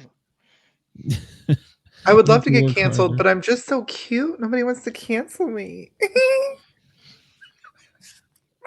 That works. All right. So I'm a shock jock now. Yeah. all right. I'm that guy from a Pat McAfee show. Yeah. We're taking callers. Yeah. I'm kind of We are taking callers, actually. You look a little We pale are. there. Yeah, 1-888-88 YERGZ. I forgot to do that earlier. Yeah, I was too uptight. Where's your other girlfriend? Speaking of Dina? callers. No, speaking of callers. Oh, I Uncommon don't hole. know. Uncommon Is hole. she back up on her spaceship? She was in the comments earlier. She was I in know the she was comments watching. earlier. Yeah. So I haven't She's talked to her. trying to in get a couple personality weeks. for the I've been show. busy, so I'm sitting here at my desk and I have that number because it's also the office line. I have that number on and it's on my phone, so I got it 24/7. Let's just say she puts that to good use. The 24/7. Oh God. Do we need to start charging her? This is therapy here. Yeah. Let's make some money. We did start an intervention, so yeah. Oh, I know. Glenn told me that he's like, yeah. Can you slow down? I think she's wanting to be one of those success stories where she started as like Ralph, the hairdresser. She started as a caller, then came by the studio once, and then all of a sudden they become friends for life. She becomes a cast member. That's what I'm hoping happens to me in Saturday Night Live. Next time she calls, you hit us with a baba booey, baba booey, baba booey. Yeah. Except for Luke, that stay away order kind of gets in the way of that. I know. Shouldn't have got Me so and close Colin to Shane Gillis. Jost. No, it was Colin Jost. I just can't stay away. Me and Scarlett had to fight. That Black Widow's going to get you. She can kick. Oh, she did. She did. Seen her do it. This is Remember going to when be some. her sister was awful making fun of her editing. for doing the stance thing when she landed? She goes, you have to do that every time. I thought that was funny. Breaking the fourth That's wall. the landing. Yep. Did everyone Yeah. see the White House Correspondents' Dinner this year? I did. I saw it. I was the guy he picked on who was home Saturday night and watched it live. Well, my thing is, I am a Colin fan, and I love him, and I think he's great on Saturday Night Live. To me, that was one of the most underwhelming sets they've had for the Correspondents' Dinner. Yeah. Just I my thought so opinion. too. No, I thought so too. Agreed. He played it, a lot of it. He did. He played very safe. He sucked up hard to Biden, which, listen, I'm a Biden fan, but this is the Correspondents' Dinner. You're supposed to go ham. You know what I mean? Yeah. And I felt like he was like, my grandfather voted for you because you're a decent man. Okay, that's not That funny. was at the end. It's cute, that but was it's at not the funny. I don't know. I thought the whole thing was kind of meh. I agree. It was middle of the road. Yeah. And even like for him racier jokes, they're the ones that also didn't hit with the crowd. Right. Because that like I cried when he told that joke about Matt Gaetz.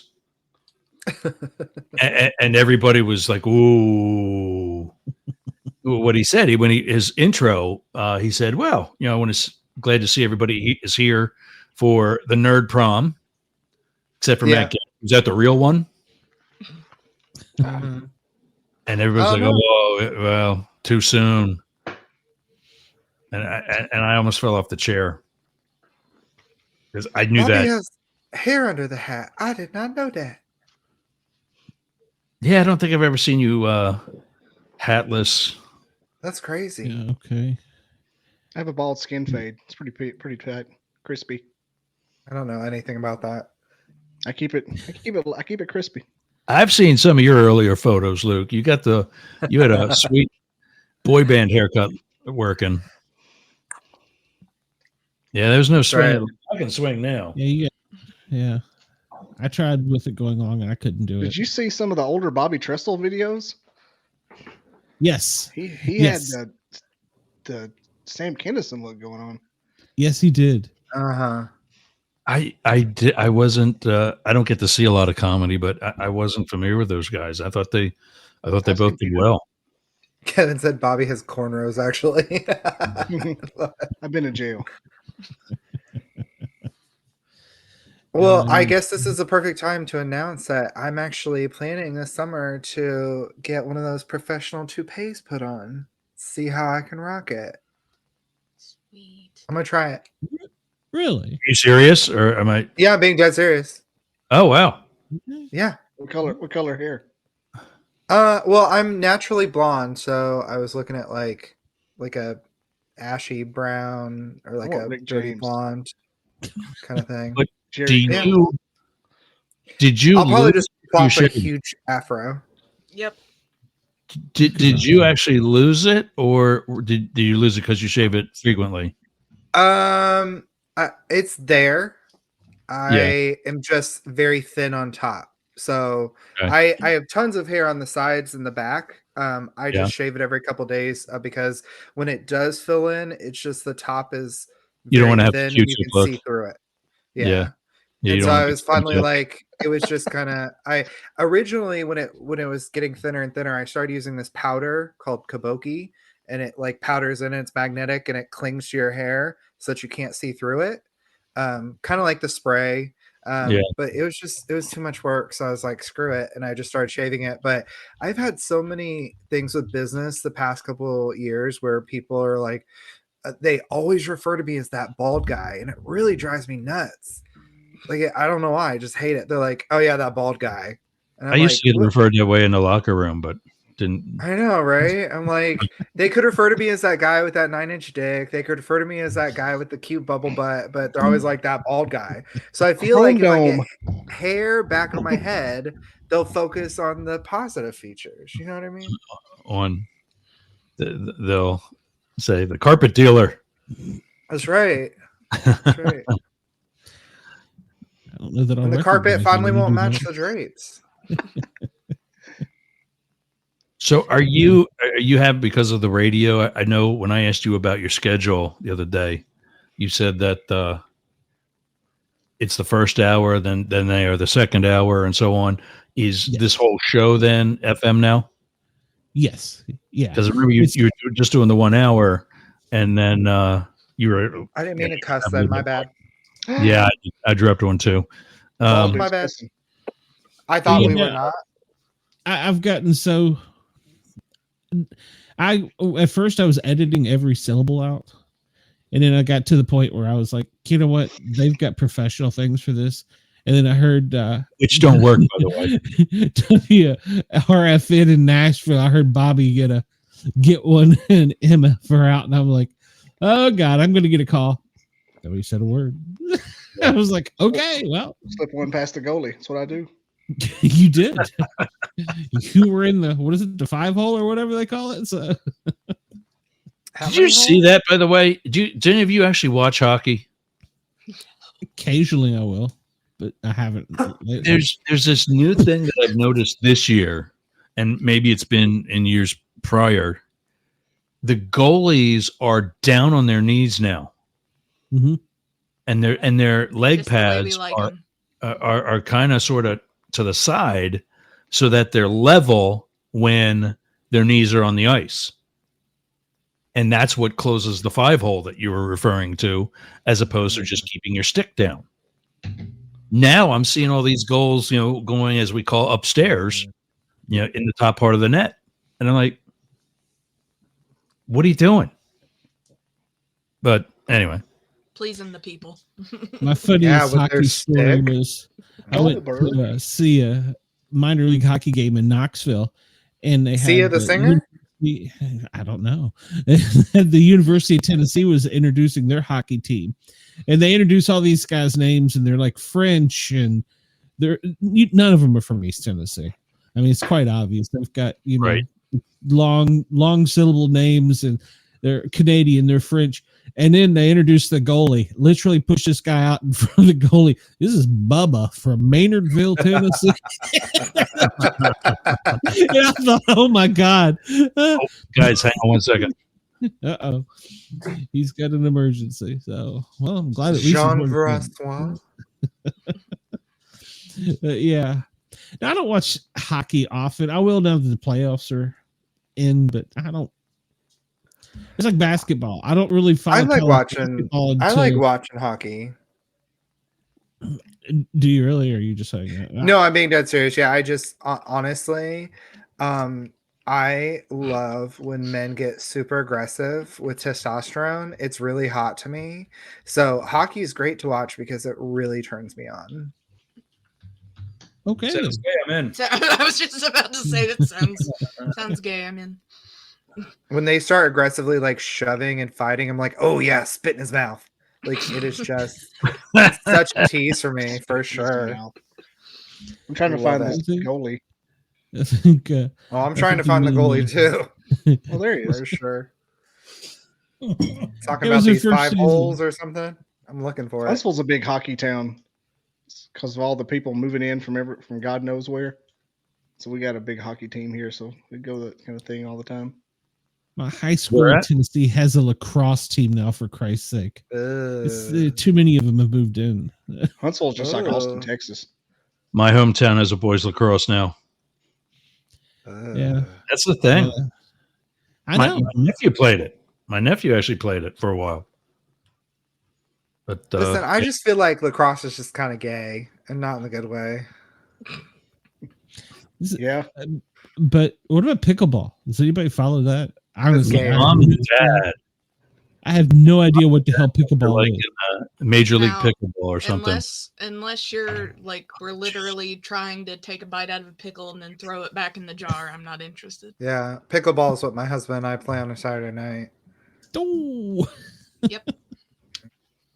Yeah, I don't even know how it's played. So I know nothing about it, but I understand that's the so sport. they it's like baseball, and they take the ball, but instead of a bat, they use a pickle to try to. I'm just kidding. No, it's kind of like, it's almost like softball, and then instead of a bat, they have a paddle. So it's kind of like baseball and softball, but they use a paddle instead of a bat. Okay, all right. That's for which one? Pickleball. Okay, so did you see the tennis version of that? No. Oh, a buddy of mine I was in the Secret Service with sent me a message. Don't they have like a weird shaped tennis racket and the ball is it's some sort of, I don't know, because your tennis racket is your throwing hand, and to throw the ball you have to hit it. I think I know. And there's these guys doing double plays. Yeah. These guys got it Why down. do straight people got to make everything so complicated? Oh, y'all are wild. I'll look it up. Well, you got me. The only sport I compete in is disc golf, so that's about my speed. So, speaking of gay, disc golf. I love getting disc golf. Yeah, whatever. I told Ross when I come down there, I'm dragging him out, that one of the best courses in the country is right in his backyard.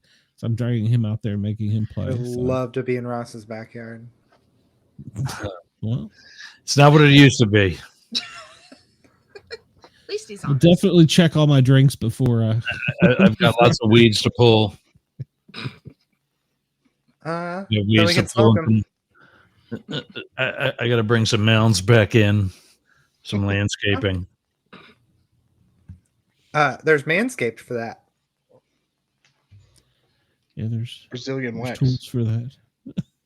Ooh, no, not Brazilian wax. Have any of you men ever waxed your down theirs? Nope. Not down there. Nope. No. I stupidly put Nair on my butt one time. Very painful. Yeah. I did it on the, as Stewie Griffin would say, the coin purse. And the coin purse. Roddy Carrington has a joke about that. Nair goes on nuts, nuts fall off.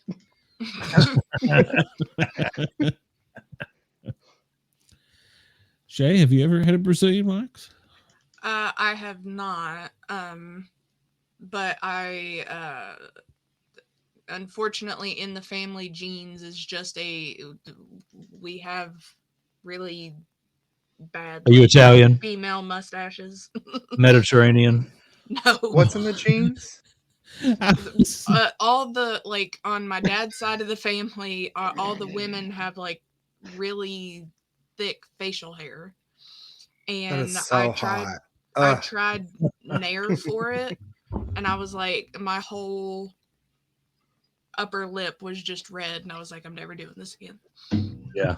Okay, so this is a true story. I have the whitest mom in the world, but her hair was kind of coarse, and so the only thing that she could use is she had to use a cream for black people, and she had to use, it was like there's like a Nair for coarser, nappier hair, and she used that on her lip, and Wow, I she didn't said know it what you worked meant by wonders. that. I was like, you put it on something on the door to keep black people away or something. Like, what is that? I was like, wait, what I walk in on? Cream for black people. Yeah, it's like Sunglasses back it's on. because they have like their own Nair because their hair is like coarser. I might need to Jim look Crow into Nair. that. Okay. Yeah. No, you could not pay me enough for somebody to put wax Ooh, near my lady business. Can you imagine? Ah, I can't. No. Mm. Kelly Clarkson. Yep. Kelly Clarkson. When I was younger and a little twink, I safe used to word. shave my body fully every week. Oh, I did that Dolphin. too. Like a I dolphin. did that when I was 235 pounds. And then I let go and I just embraced the hair. How the hell did you reach all Hey, the time? Sonia's back. I thought she wasn't here tonight. I thought she was burning. Is that a story? Oh, have we ever answered the question? Which question?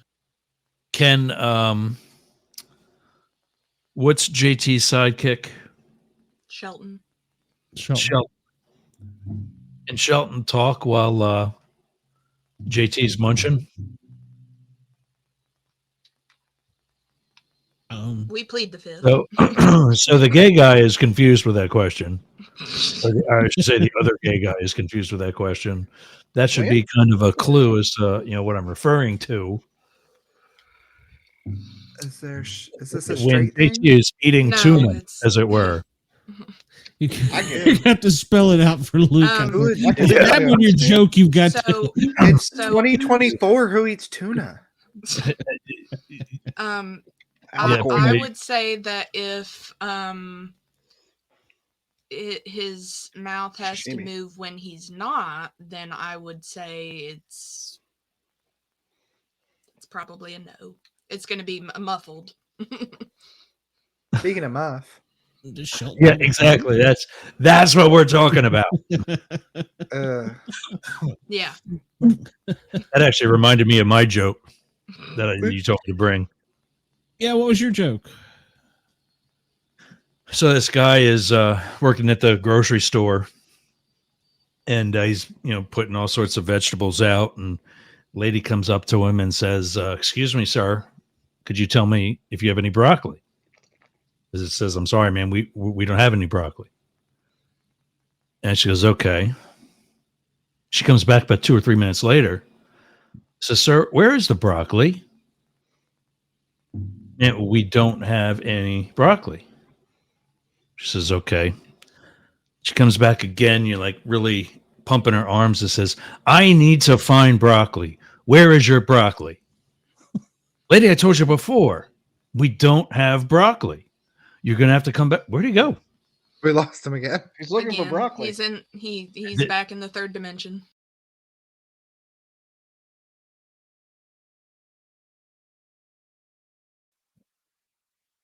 Hello. I can tell you the story. I was This is hilarious. wondering if after all Look this who was year turning that you'd around when it like came to back. me. Were you Just- looking for broccoli or what happened there? Where's the broccoli? We didn't find the broccoli. Can you The start the broccoli. story over? Because I kind of got lost. Well, she comes up the third time. We'll start there. Pumping her arms. The broccoli. I need to find broccoli. Where is the broccoli? And the guy says, okay, I'll get you the broccoli, but you have to do something for me. Spell dog as in doggone it. She says D-O-G. Excellent. Spell cat as in catnip. Says thanks and says C-A-T. And finally he says spell the F word as in broccoli. The lady says, she says, there is no F word in broccoli. That's what I'm trying to tell you, lady. There's no F in broccoli.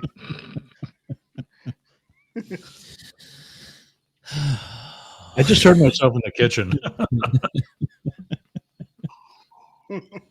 Did y'all look up that waffling interesting. towel joke that he told a while ago? No, I was going to do that. That's a good joke. It sounded awful. That is a fun one.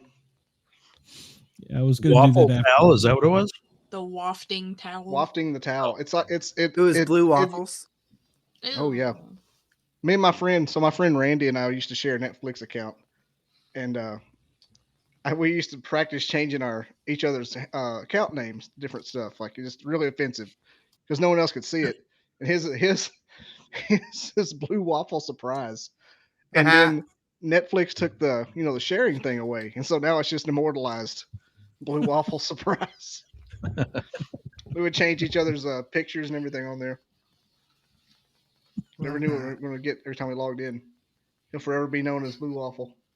Are you sure they took the sharing thing away? Yeah, I still share. Yeah, I know. I read something that in some places they were taking. I think it's like the most basic account. I have like the step up version. Like they have 'cause different accounts now. I don't know. my He kid's just hasn't TV in used it his in a while. room is my mom's account. Yeah. I still use my mom's. Oh, that's so Well, sweet. But we share all of our streaming stuff. So I'm like, hey, I got Disney Plus now. Here you go. Nice. Yeah. Yeah. But Yeah. my kids, they use all of my accounts. So, yeah. Yeah. I think I'll get a Netflix text. tried. I'll get a text 11 o'clock at night. Did you change the Hulu password again? It will occasionally. I know it'll ask, "Is this you logging in?" And I was like, "Yes, it's me." So, and I hope it's my son. I don't know. It could be somebody else. Somebody on my Disney channel was watching all kinds of things, and I'm like, "Who is this?" Still have no idea who it was. I was like, "Okay." I get irritated because like my niece and nephew will be like, "Hey, can we have the password to Paramount?" And then because it bugs me so much when I get on there and there's stuff that I haven't watched and I can't get rid of it. And I have to be like, Riley, Yeah. log into your own account. Quit watching Right. stuff on mine. Make your own little profile. Dang. It's common Yeah. courtesy. That's what I do with Peacock. He said peacock. I was waiting I for the want to see punchline. your peacock. Cock. Yeah, peacock. Cock. Peafowl over here. Yeah, I'm getting to that age where I got to give instructions too. Peacock. Hurry up. Hurry up. Yes, Harry. For sure. I wake up at least twice in the middle of the night to go pee. I do too. I just heard horrible news. I was actually listening to Howard, and like so many gentlemen of a certain age, there's an organ men have that women do not that begins to grow. A brain? No, just kidding. A girl can dream. Just kidding. A girl can dream. And so I've heard about like I thought this was like permanent and whatever else, and I heard about you can actually have an operation now that shaves it, and we're talking about the prostate, so that I was way off. Wow. Even I knew what he was talking about. No, I know you're talking about the prostate. I actually go to physical therapy for pelvic floor physical therapy, and they work with me on exercises on how to strengthen my prostate so I don't wake up as much to pee. so How does But how the- do you get it shaved? Milk it like a dairy cow, baby. well, I mean, realize what they have to do is stick a razor, up the Holland That's- Tunnel. That's what I Hello. was thinking. Just Yeah, Who's your daddy? yeah. Bit of a Bob's your uncle. He's talking about to whatever the girl's name is. I'll just leave it at the whack packer was on, who likes to swallow lots of prune juice, if you will. And she says if there was a guy she was a regular client who had some prostate operation and was, as a result, no longer able to produce said prune juice.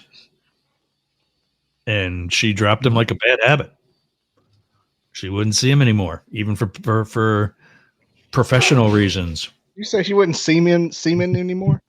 Yeah, well, that too. Actually, he wasn't semen. Oh, So Wait, no, there's wait, an wait, operation that can do that?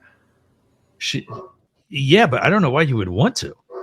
Oh, I would. I hate prune juice. I think it's disgusting. I don't like it. I think it's gross. I would love to get rid of it. If I could have it in here, I would. In fact, one time, all right, Makes you here very we go. Here we go. Let's test the boundaries. Are we ready? all right. I'm ready. We only got 15 more minutes, baby. You can do this.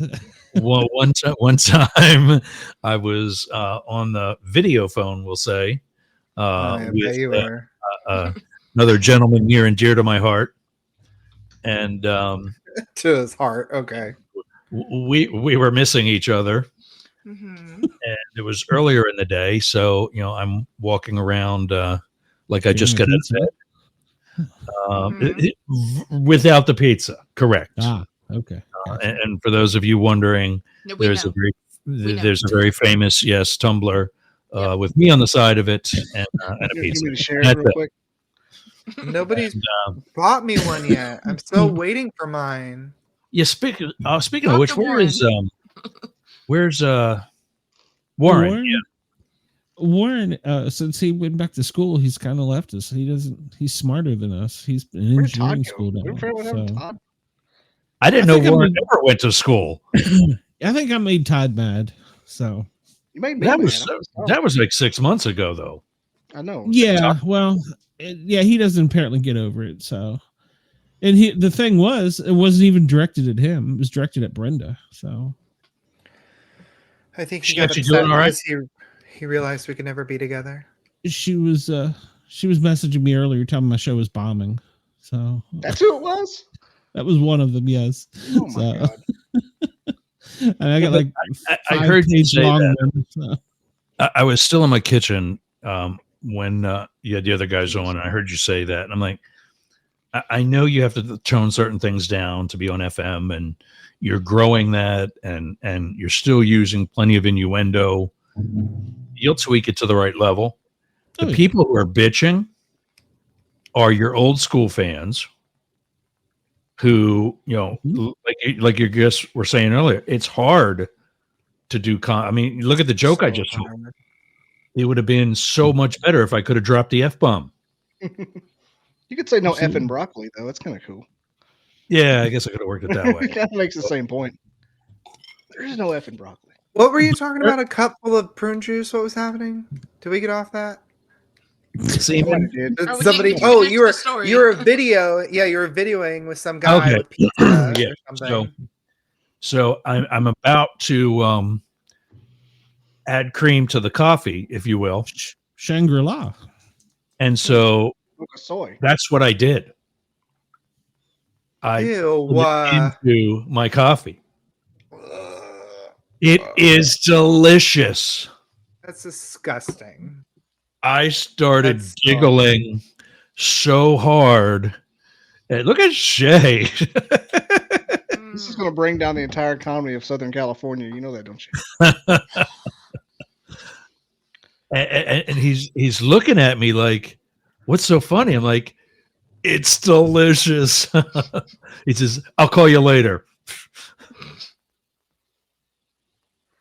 I have never in my life tasted any prune juice that was delicious. Never once. You're on the wrong diet. They make supplements for I that. haven't tasted my own. Ugh, I would rather drink bleach, but we'll try that later. for sure. I'm gonna need bleach for my ears after that story. My God.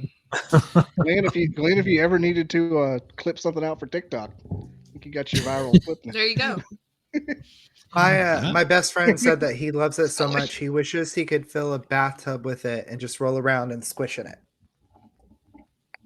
Oh, I hate it. Wow. I hate it so much. Yeah, I think the Shay, the visuals from Shay alone would get some views out of it. Shay, you don't like prune juice? That is so sexist. It is 2024. Get with the times. That's right. No. Good for you. No. Oh, I did watch a TikTok I the have- other day I of a have a girl that freaking froze book. it into ice cubes, and she used it to like rub on her face and make like a face mask. And then she took the ice cube and she bit into it. No, Ugh. so Hey, baby. I know that there are health It's frosty. benefits, but I'll get my protein elsewhere. Yeah, I prefer peanut butter. I got a peanut butter story for you too. I'm more of a mudslide kind of guy. Talking about your is that your Hold on a minute. Let's. lie detector test story? Yes. Got another dog. Oh Lord, hold on Aw. a Going second. through something similar to that right now, and so every time I think about it, I think about that story. I'm gonna I'm pull going through the a plug similar for. thing. I'm going through a similar thing that you were going through when that dog thing happened, or that person. was. Let him Yeah. cut the commercial.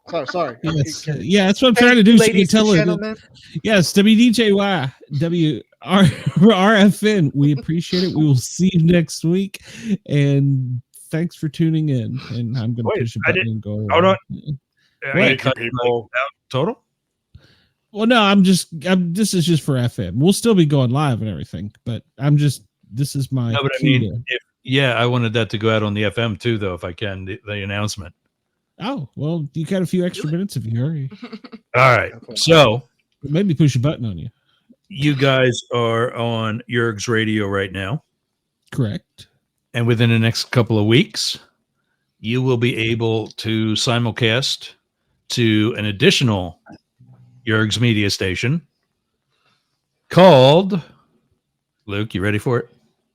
I'm ready. Rainbow Ooh. Radio. that Rainbow Radio. That's gay as heck. looks like Yes, that's the point. Okay, if there are T-shirts made, I need one. We'll get That's the there. gayest thing I've Yes. ever heard him say. we need LeVar Burton. Where's he at? He'd So love Right, we so- are starting an LGBT station with LGBT friendly oriented programming, and the Asian rest people? of the letters. What's that? You said oriented, so there's Asian people? Yeah. Maybe. Wrong orient. Oh, okay. But we realize with the rest of the letters, one of those letters is A for ally, and the Facebook group is LGBTQIA, which stands for LGBT, gay. What's next? Terrestrial. Oh, for And uncommon knowledge. and Internet Alliance, LG. Oh God damn it! I forgot the B again. The Lesbian, alphabet just Gay keeps getting longer. Broadcasters Terrestrial and Internet Alliance, LGBT, QIA. Except the broadcasters isn't real. Well, actually, no, we got some terrestrial people from South Africa and Canada. Canada's Those so violent, Canadians. though. We need to close off the border. When are we going to do that? I I'm know. worried about the Really, border there. because with everybody's always arrested. Build So the many wall. people are being arrested on suspicion of being Canadian. Build that As wall. they should. Build that wall. Build that wall. Yes. Okay. Well, we will have that, and hopefully you'll allow us to go out on that. We won't be too offensive. I'll tone Yes, Bobby down. so it will be on. You will find it at rainbowradio.gay and rainbowradio.lgbt. I got both of them. I don't really like gay people, though. I need dot gay on the shirt to be even bigger. It'll be the most well decorated studio ever. Yeah, baby. Oh, I love it. Drake. Okay. I'm pushing a button. We're going to commercial. This is Mrs. Doubtfire. I never listened to the Sportcat show. No, dear, no.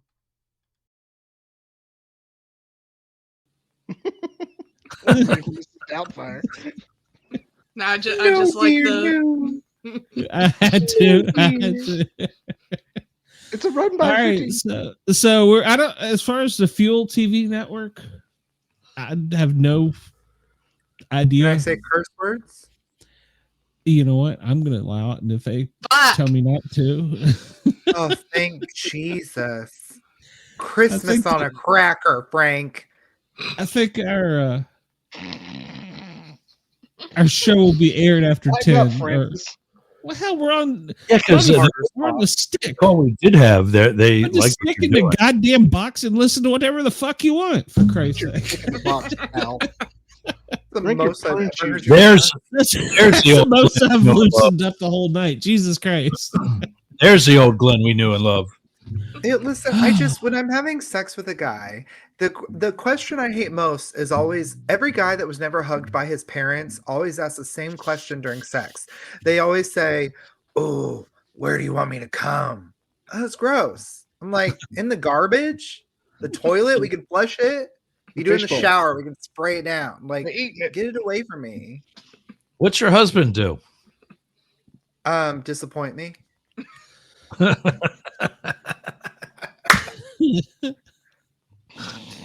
You've been married a long time, haven't you? 6 years. Yeah, Jesus, it's like prison. Oh in gay years, it's a lifetime. I'm lucky if I get it more once fun every in 6 prison. months. Gonna bump those numbers up. For in sure. gay years, it's the 50th anniversary. Gay years. Oh, for sure. No, we have a don't ask, don't tell policy.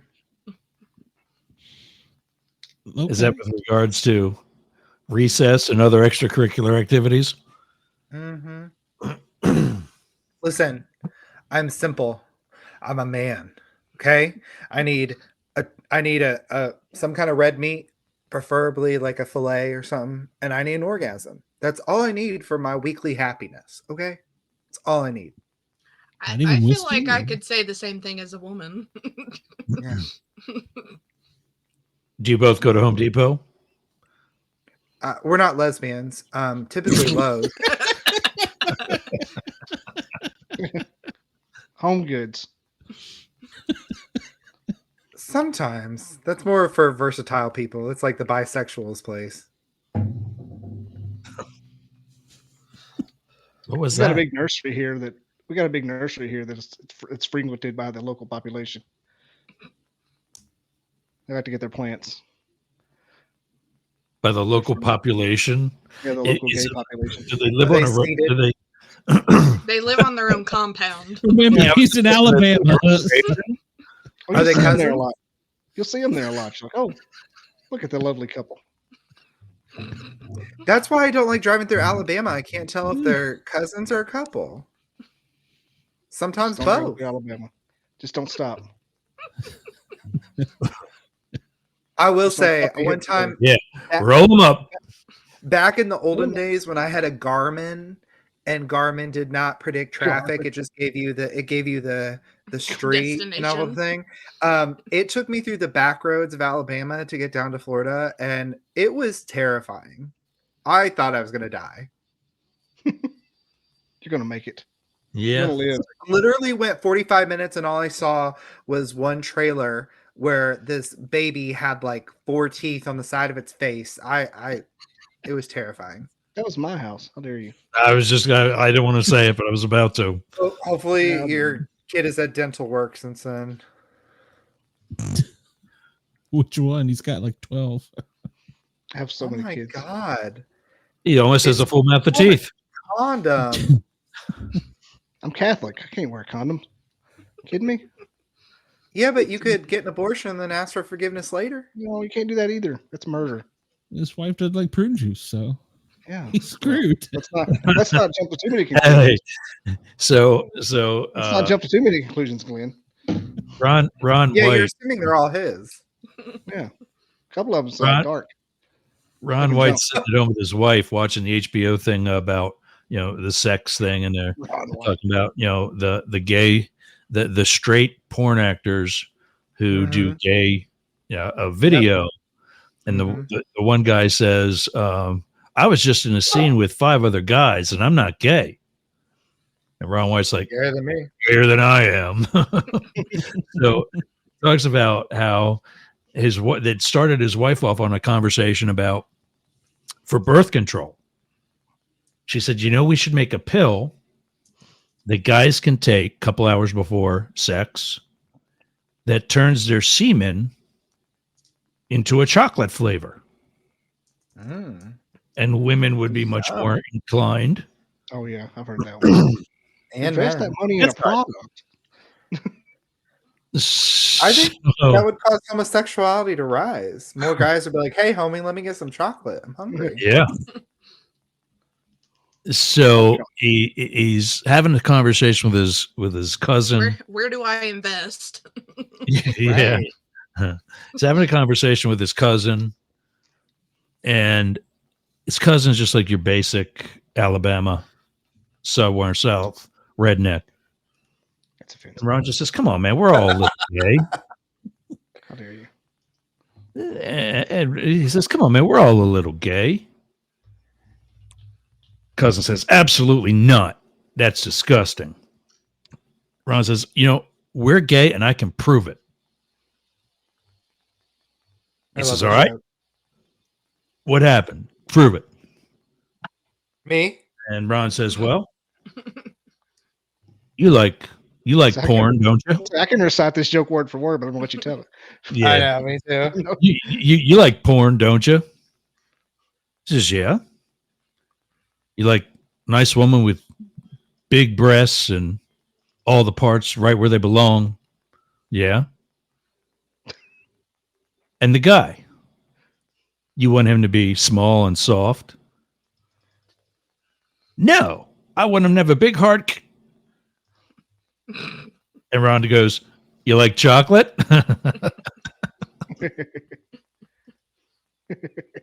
Love chocolate. I want to have a hard throbbing. Yep. Yeah.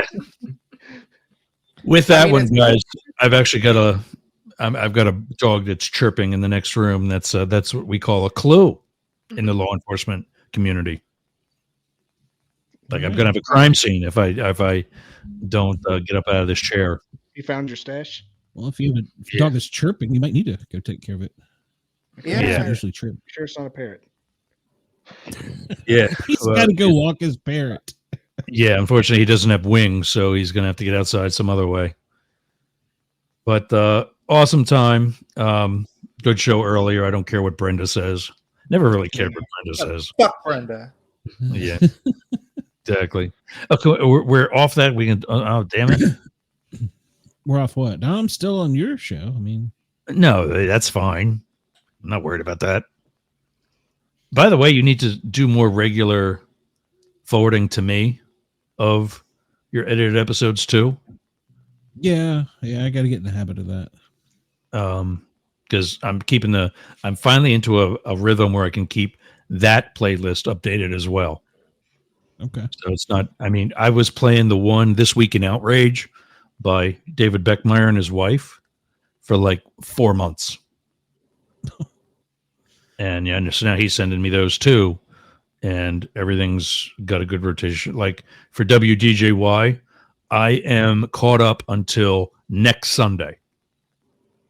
with the exception of 2 live shows that still have to be recorded that obviously haven't happened yet. Yeah. And that's Tuesday's show, and with Marcella, that'll air in Atlanta on Thursday, and my Friday show that we record on Friday, that'll start airing in Atlanta on Saturday. So check that all out at yergs.com, everybody. And well, actually, Before we leave, I have a joke for all of you, because the theme was clean jokes. So I want to give you one good clean joke before you go to I sleep. missed that word in my instructions. Sorry about that. Yeah. So three little boys, they go down the street to help this old lady. She has a property with a barn and everything, and she says, "Thanks for coming to help, but whatever you do not go in the barn. Do you understand me? There's going to be terrible consequences." And the little boy said, "Okay, we promise we won't go in the barn." A little while later, they got it in their head. They said, "Man, we got to find out what's in that barn." So that they walk up into that barn, and hanging there on the ceiling are a bunch of dicks hanging from the ceiling.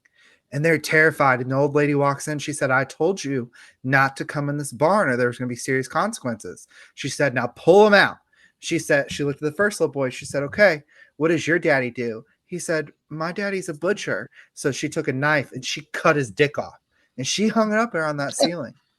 Went to the next little boy. She said, "Hey, what does your daddy do?" He said, "My daddy works with clothes and he's like a seamstress person." So she took scissors and cut his dick off, hanging up there. She gets to the third little boy and he's just laughing and laughing. She said, "What's so funny? Why are you laughing?" He said, "My daddy makes jawbreakers, so you're going to have to suck mine off."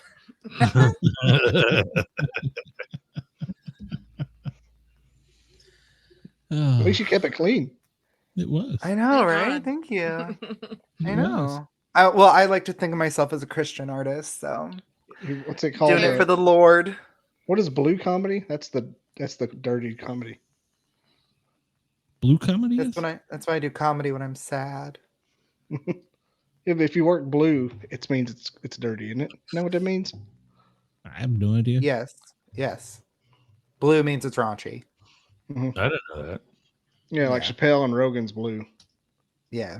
Fluffy's not blue, but he can be. It's what conservative people say, so they don't have to say raunchy, because raunchy sounds disgusting. Just like the Look. word slot. Why would you make the word slot a word? It just sounds so dirty. You trying to mama put could be things in listening. the slot. I know.